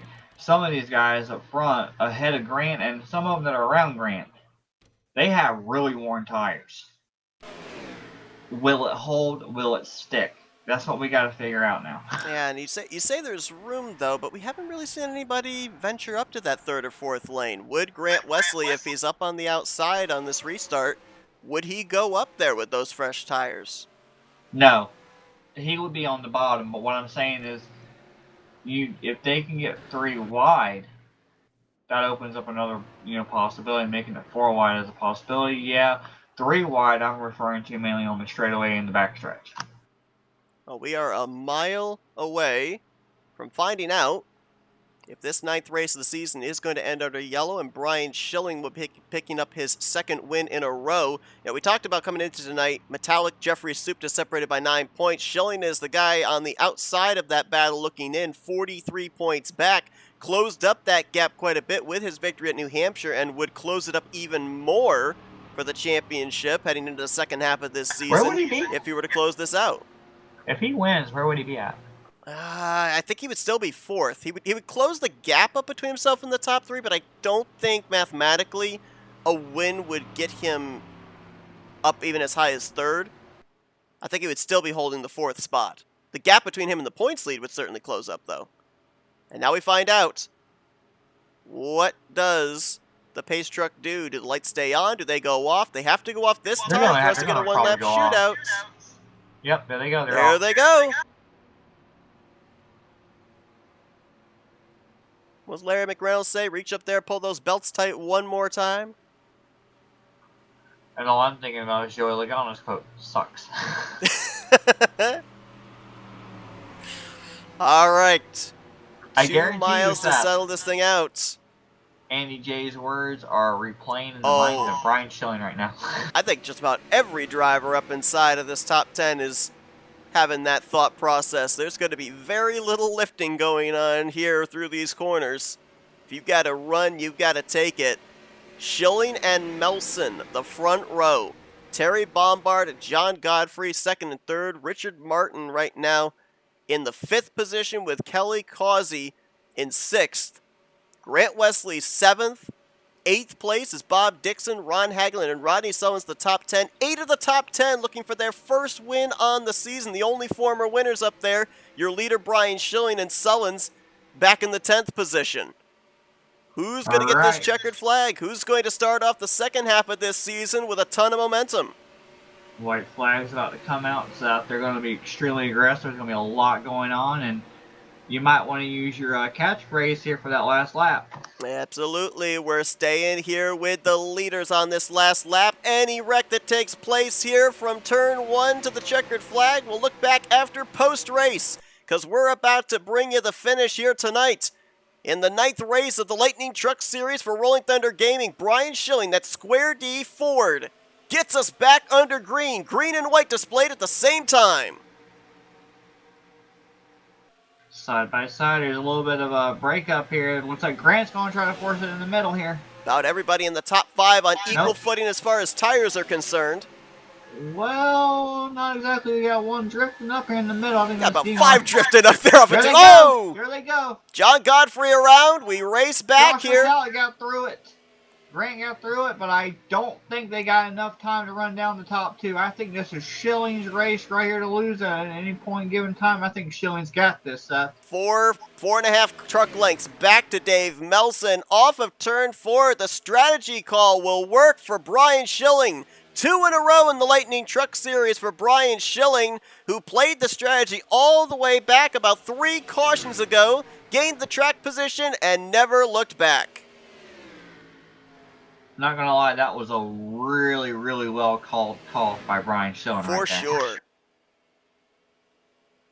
We talk about in field strategy races yet. What? I said, shall we go back and look at the fun now? Yes. Oh, someone's up here and their engine is toast.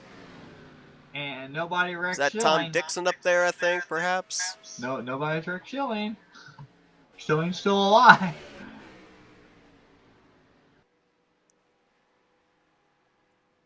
Grant strikes himself going to the pit road. Oh, there we go. I was going to say, Brian was saving fuel under all those pacing laps. I wondered if he was going to have enough to be able to do burnouts, and indeed he will. I think he was trying to do a burnout the whole length of the front stretch.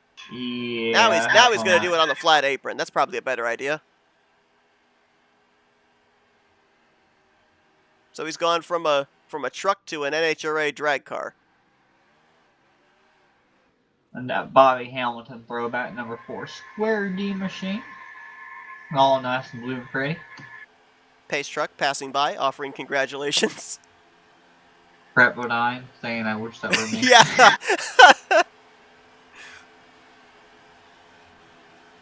Dave Melson going to cross the line in second. Grant Wesley on those fresh tires was able to nab the final spot on the podium, so we'll be talking with our top three here We in gotta go just a look at few that wreck. moments.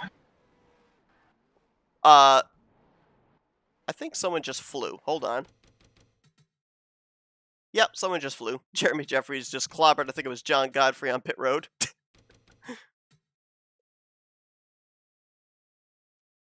Let's go back and see what happened. I think it might have started with the 711 off of turn 2. I mean, you mentioned it. There were about a half dozen trucks that were pushing up there.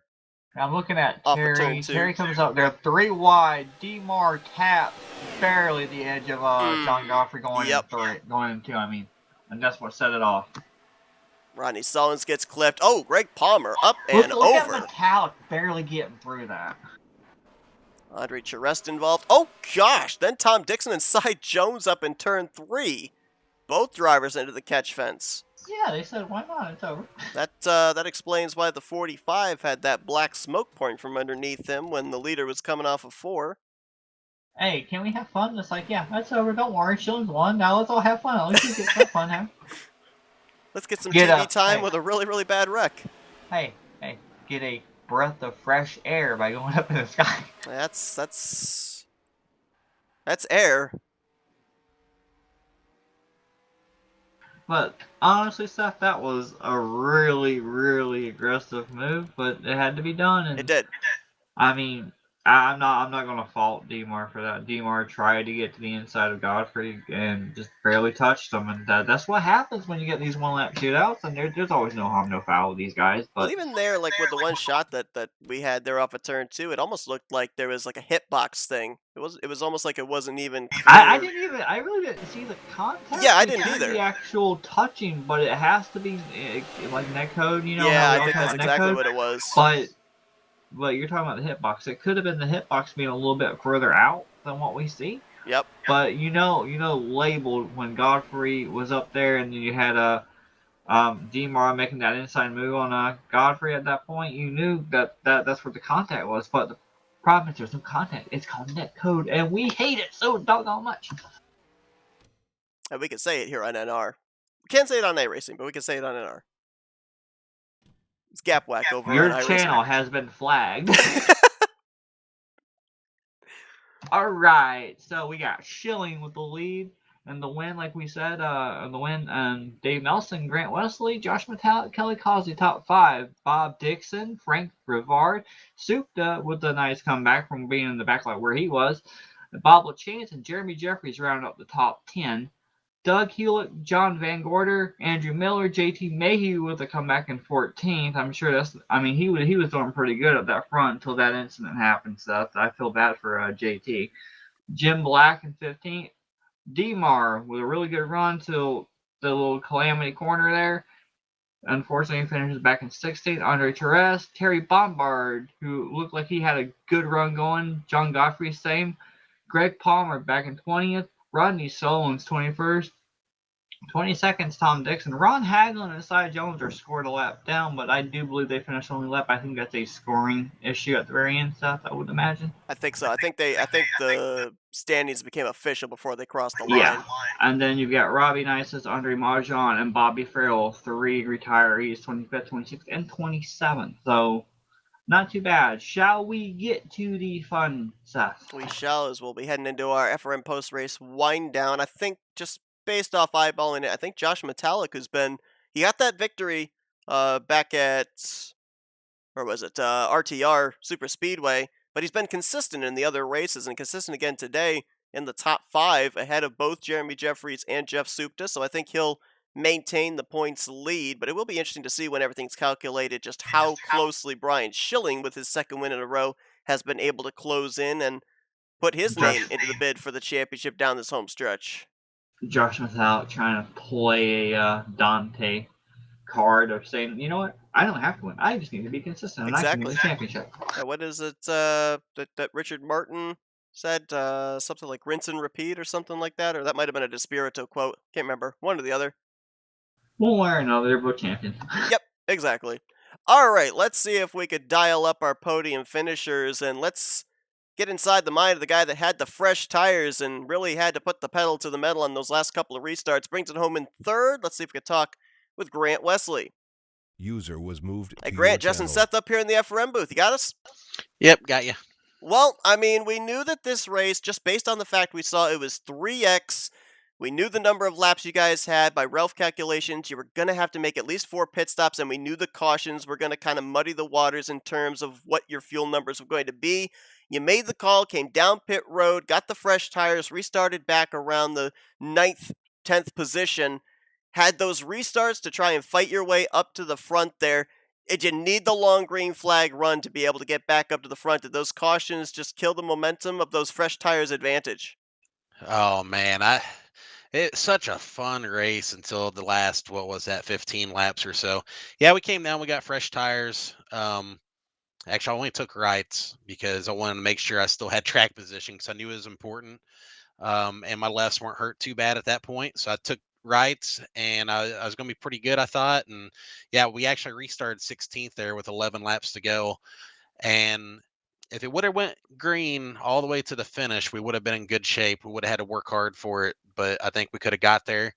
But yeah, it was just really unfortunate. Had a few incidents that probably shouldn't have happened there. Just slowed down the end of the race. Hey, Grant, great job finishing on the podium with a third place finish. And just just out of curiosity, with the tires, we're talking about tires here, especially with when they were fresh. We know the bottom would always get that little checkup and you scrub a little speed off, right? Now, we didn't really see anyone go way up to that other high line up there next to that wall to try to get that run off the corners. I mean, we really didn't see it at all this race. But the checkup on that bottom versus way up there near the wall, I mean, did that bother you at all with the tires? Like, can you explain us how that was going with the tire wear? So the tire wear was definitely there. I've ran tracks with more tire wear than this place for sure. But with it being 3x, the fuel run was like 16 laps. So by the time your tires would wear to the point where you'd get that advantage, taking that wide arc, it'd be so late in the run. It was really easy for a guy to take advantage of you and get underneath you. So, you had to play both edges of the sword a little bit there on that turn one entry. Now, we ended up seeing a number of drivers, including yourself, would be able to fight up to the front, then make the move down to the inside for the race lead, but not be able to complete the pass and kind of get freight trained on that inside line. I mean, did you have to take advantage of that inside line to make a move for the lead on fresh tires, or was there any kind of adaptation that there could have been to be able to make the bottom work?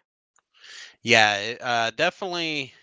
There was sort of a sweet spot there. I mean, the first couple of laps, the leader definitely has the advantage. But yeah, as you start drafting up on the guy and getting tight to his back bumper, pretty much the thing to do is try to do a slide job if you're in second place. That's really the best way to make that pass on the leader because the fresh air is just, it's king at this track. I'm not gonna lie, Grant. I feel very accomplished. Just a heads up. If you ever look back on this video, I went there. I said back here in third and sixth place, we got Josh Palmer and Greg Metallic. I went there. Oh boy. Well, Grant, congratulations on the great run here tonight. I know you would love to have those extra couple of laps to see what those fresh tires could have done, but a podium finish, you'll stay up in the top 5 in points, maybe close in a little bit of gap to that points lead as well. Still got half the season to go as well to make that home stretch push for the championship trophy. Before we let you go, the floor is yours for thank you sponsors and shoutouts.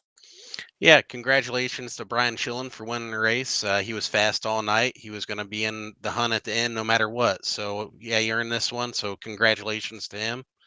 Thank you to the owners, David Cannon, Sean Prime, that the admins here tonight, Jeremy, um, Josh, just everybody that helps out.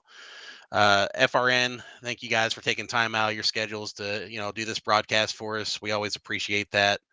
Uh, Thanks. And I'm gonna throw this out there too. Jason Check and 260 Motorsports and RLM Arena. I just appreciate everything those guys have done for us. And Donnie Garrett's Ultimate Garage Floors and everyone that's donated here. This place, it takes a lot to make this thing go around, and It's only here because of the people that help out, so all the drivers. So thanks for that. I'd like to thank my teammates with XFM, my friends and family for watching, and my girlfriend Brittany. Absolutely, Grant. You're 100% right. It is about all the people, the support, keeping this thing going. And good luck tomorrow night, Grant, for the Tele Challenge. I think you're still in the bracket, huh, aren't you? I didn't even make the brackets this You time. didn't this year? I Oh was my outside gosh. of the Well, top okay, okay. 32. Well, good luck tomorrow night with the racing and all. I mean, of course, I'm going to be there, but I'll probably be there. Then Josh and Greg will start talking, and then I'll probably be kicking Dan for the race, and then yeah. But I'll see you tomorrow at least for like 2 seconds, probably. Heck yeah, looking forward to it. Hopefully we can hunt for another top 3 tomorrow. Grant Wesley, third place here tonight at the California Speedway. Congratulations on the great run. Best of luck here down this home stretch of the second half of the season, Grant. Thanks. User Grant was Wesley moved up out at the of your front channel. pretty much all night long, kind of got shuffled to the back on strategy. Flip reverse for the driver we're about to talk to. He started Yeah. towards the back and found his way up to the front late. Let's dial up Dave Melson. User was And I moved did to mention your that channel. was someone we should look at too. At the very Absolutely. beginning, there he was. Dave, Jess, and Seth up here in the FRM booth. You got us? Yep, I'm here. Well, we knew that this race had the potential, based on the fuel strategy at the outset of this race, that could come into play, that we were going to see maybe a tale of two races. You didn't put down a qualifying lap. You started deep in the field around the 23rd position, but we see you up here on these final couple of restarts with about 10 to go inside of the top 5 and crossing the line in the second position. Now, the question I got to ask you is, did the fuel strategy begin on lap 1, or was there a point in time in this race where you decided, you know what, let's kind of flip the script, see if I can find a point where I can stay out, get the track position, maybe catch the cautions I need to make it on fuel? I never thought about fuel until, I don't know, we had that caution around, was it 15 or something to go. At that point, I knew as long as I saved fuel under caution, I wasn't going back in the pits from that point on. Dave, congratulations on a runner-up. That was great seeing you from the back to the front. You know, you have a really good track record of being up near the front of these mile and a half, 2 mile tracks, you know, battling. But with you being back there as long as you were and all the hectic moves that were being made, the aggressiveness, the tire wear and all, how patient do you have to be to sit and ride about 60 to 65 laps? I mean, was your patience running thin, or were you just comfortable the whole way through? I was comfortable most of the way through that. To be honest, the reason I started out back is I did not qualify because I have connection issues quite often when I'm racing here. But as long as the connection seems to be good while I'm driving, like tonight it was good, so I just kept working my way forward and patient. It paid off because I never got any of them wrecks and just wait until I had holes to make moves. Let's talk about that final restart and maybe even the couple of restarts prior to that, because obviously you played the strategy to gain the track position in the closing stages. The cautions fell to help you, but uh, how much of a struggle was it with the truck with the worn and cold tires on those restarts? And also a secondary question, did you have anything there for Brian Schilling to be able to get this victory if you'd been able to nail that green flag when it came out for the final jump? As far as tire wear was concerned, it was definitely happening, especially on those restarts. It was a little. You just be patient going in the corners and not to overdrive going in, and be as quick as you can. As far as Brian was concerned, the second last restart, I pushed him hard because I was third on that second or third last restart. I pushed him hard, and that gave me the second spot to get around Terry. But I think all I would have had were the chances if I could have outgunned him on the green on that last restart. And he got me just a hair where I could see him just pulling enough that I knew I wasn't going to get back around. He's a tough and good, fierce competitor. Well, you've had a good, consistent season so far here in the first half. Came into this race 7th in overall points. A solid way to end off the first half of this season with the runner-up finish here tonight. Obviously some good momentum heading into that home stretch towards the season finale. Congratulations on the great performance here tonight. Well done on playing out that pit strategy for the track position and the good finishing result. Dave, before we let you go, though, we'll give you the opportunity to thank some sponsors and do some shout-outs.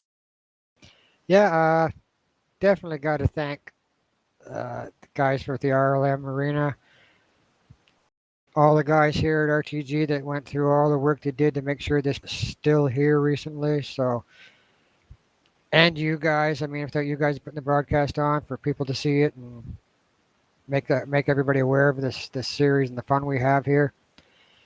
Yeah, that's about it. You guys are all great between you and RTG. I want to thank everybody.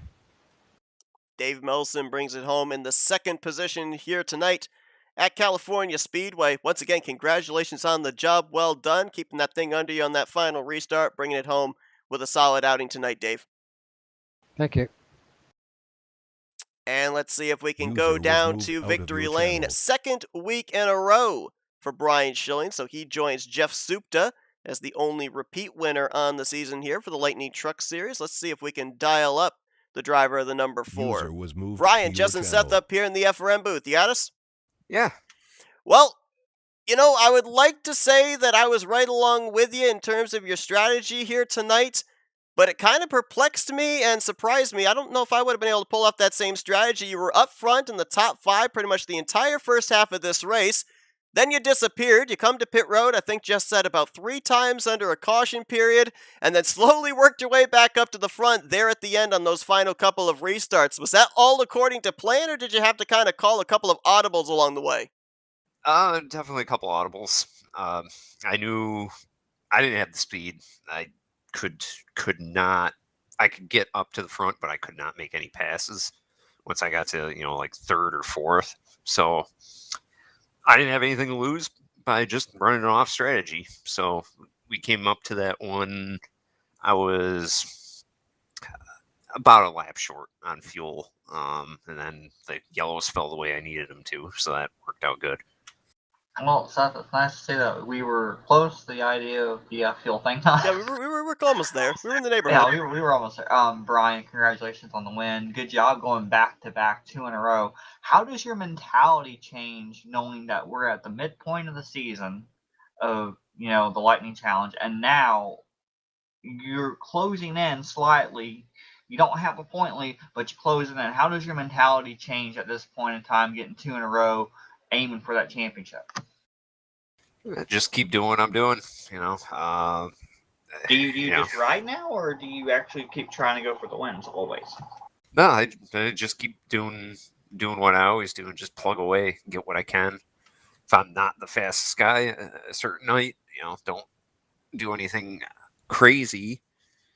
But if the opportunity is there to get off strategy and do like what I did tonight, I'm gonna give it a shot. Now, where were you in terms of adrenaline, not knowing necessarily when that last caution fell, if we were going to get a one-lap shooter, if you had won this race under caution? I mean, were you okay with the fact you were going to have to defend for another 2 laps because there were some fresh tires behind you and Wesley and Sullins and Metallic, or did you think that you were going to have enough tire underneath you to be able to keep them at bay? If it ran green from that point of after them coming out of the pits, I was in trouble. Tires were okay. I didn't have much wear, but I didn't have the speed tonight. So I probably would have finished 3rd or 4th, I think, if it stayed green. Like I said, the yellows fell my way, so I got lucky on that end. Well, the yellows definitely fell your way. Great strategy there in the closing stages. And, yeah, interesting point of fact that you were 1 lap short, but you still had enough fuel to be able to do some burnout, so you did a good job of saving under those final caution periods. Brian, 2 wins in a row. Congratulations on a job well done here tonight. Before we let you get back to your celebrating, though, the floor is yours for Victory Lane. Thank you, sponsors, and shout-outs. Thank you to Jason Scheck, 260 Motorsports, for sponsoring this. Thank you to both of you for the broadcast. Always wonderful. Thank you to all the admins for all their hard work, time that they put into this. There's just so much things that have to happen. That the work that these admins do. I'm part of the crew, but I do so little compared to what a lot of these people do. And it's not, this isn't possible without them. So, David Cannon, Sean Prime, Jeremy Jeffries, Josh Metallic. There's more. I'm sorry, I'm missing names here, but and thank you to all the drivers. We can't do this without people showing up too. Well, Brian Schilling is a two-time winner after his victory here tonight at the California Speedway here in the Lightning Truck Series, as he doubles down 2 in a row to cap off the first half of the season, and he'll look to carry this momentum into the second half, make a run for that championship trophy. And definitely Congratulations on the tomorrow, great too. run, Brian. Thank you. And good luck tomorrow, Brian, because I know you're still trying to get that championship. So good luck to you early in advance for that. All right, thank you. Brian Schilling, your winner here tonight. User was Prior moved to out his of your victory channel. last week, we had 3 wins in a row for Jeff Supta. Now 2 wins in a row for Brian Schilling. So maybe we'll have back-to-back 3 in a row, 3-peats maybe, with Supta and Schilling. That's stretching it, but it could happen. It could very well, and I think this as well kind of makes Metallic, Jeffrey, Supta, who coming into tonight kind of had their own little 3-way battle for the points lead. Now they have to kind of sit up and take notice and say, hey, Brian Schilling's in this conversation, because he closed it up from 46 points back to now 37 point back, and if he continues this momentum, plenty of races to work with. So it is not over yet. The 4 can definitely get back into this conversation. Yeah, I mean, Seth, there's plenty of time. It's midpoint, not the end, so there's plenty of time for Schilling to slowly creep in. Now, at this point, like we're saying, it's midpoint. They're going to start paying more attention to these next few races coming up to get themselves sorted, to get the playoffs getting ready. I think they do playoffs here in the Lightning Challenge or something. I believe they do, but I'm not 100% certain on that. Well, with this coming to midpoint, like we're saying though, still at this point in time, their mind is definitely now in the championship picture, because you do the race first half, okay, hey, you won, okay, whatever, yeah, then all of a sudden you just let your guard down. Everyone else is right there at you, they're blowing past you. You get my point. Schilling's already closed in. This is California 5 grip. They got a lot of different tracks coming up on the schedule. Most of those tracks kind of favor the 1 mile, mile and a half type leeway here. Then I think they got Pikes Peak coming up too somewhere in that schedule as well. So I mean, you got the short tracks, and they really need to work on more of their games. If like, for example, if I'm out there, I'm a plate track driver. I'm not a road course driver, right? I'm not a short track driver. So at this point in time, my mind is, I need to stop paying attention to plate tracks. I need to work on my other programs. You know what I mean? Yeah, that's where their mindset's got to be at. They got to work on their lower sets and get that in order if they're going to have a shot at this title. Yeah, got to be a jack of all trades, if you will, in terms of the type of racetracks that they're going to be at.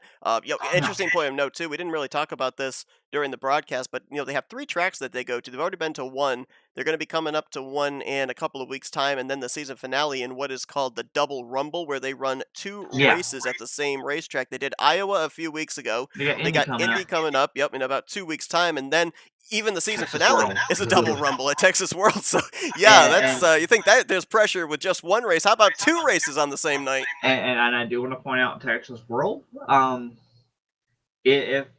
If you can be part of that race one way or the other, that one is going to be really fun to see. It's got all the makings of a intermediate, kind of like Michigan and Auto Club, mixed with the fast-paced racing, full throttle, pretty much of plate racing.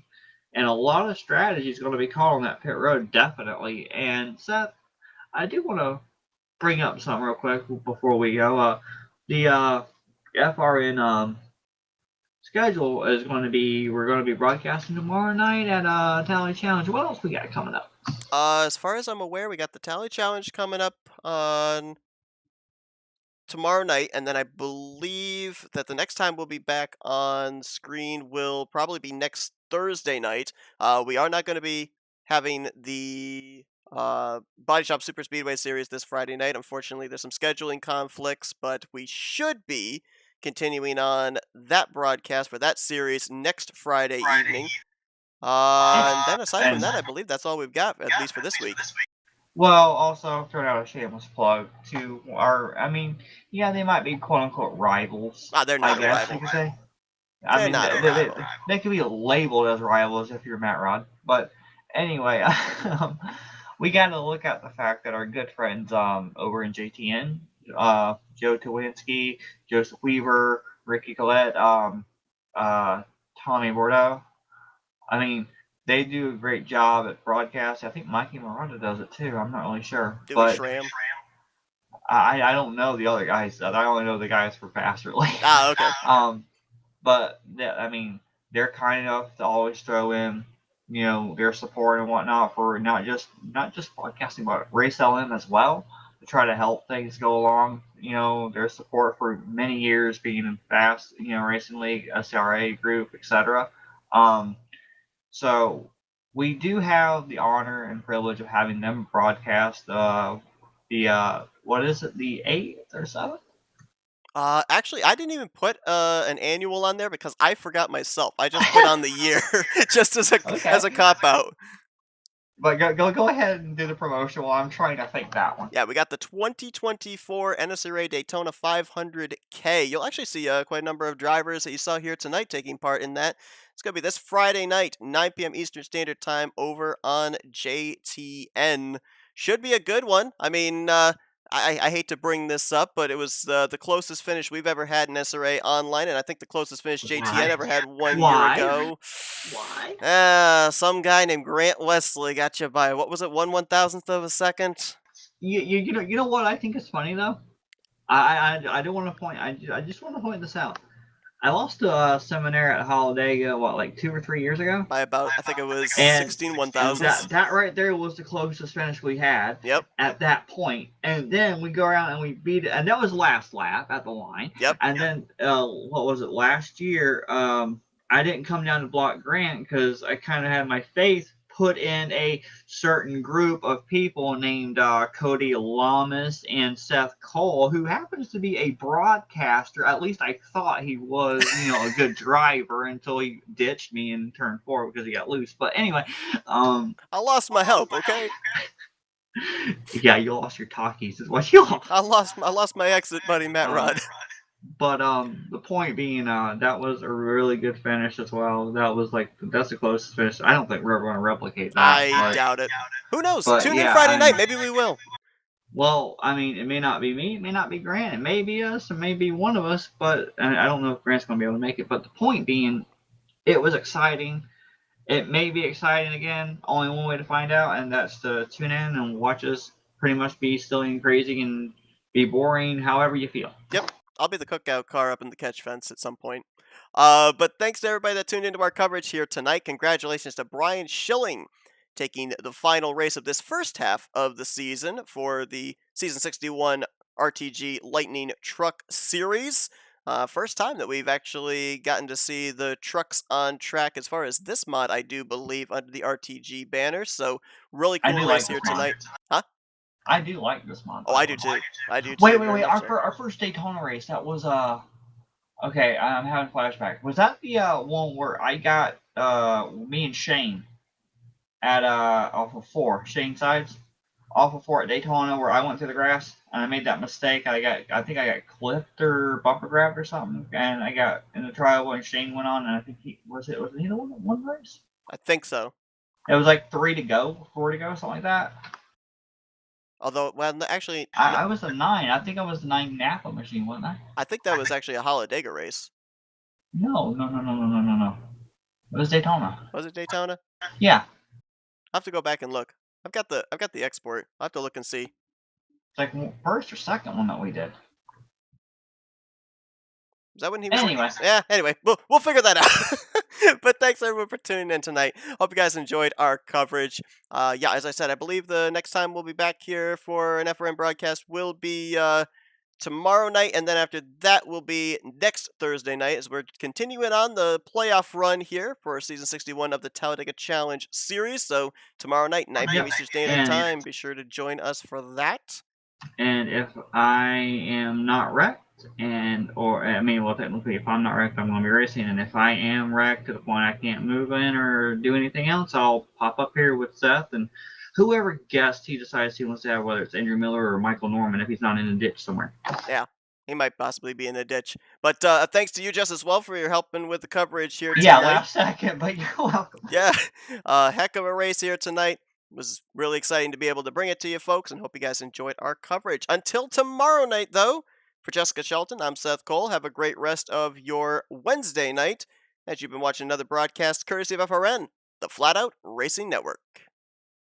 This broadcast is the copyrighted work of Flatout Racing Network and may not be rebroadcast, retranslated, or used in any form without the express written consent of Flatout Racing Network and iRacing.com Motorsports Simulations. Flatout Racing Network would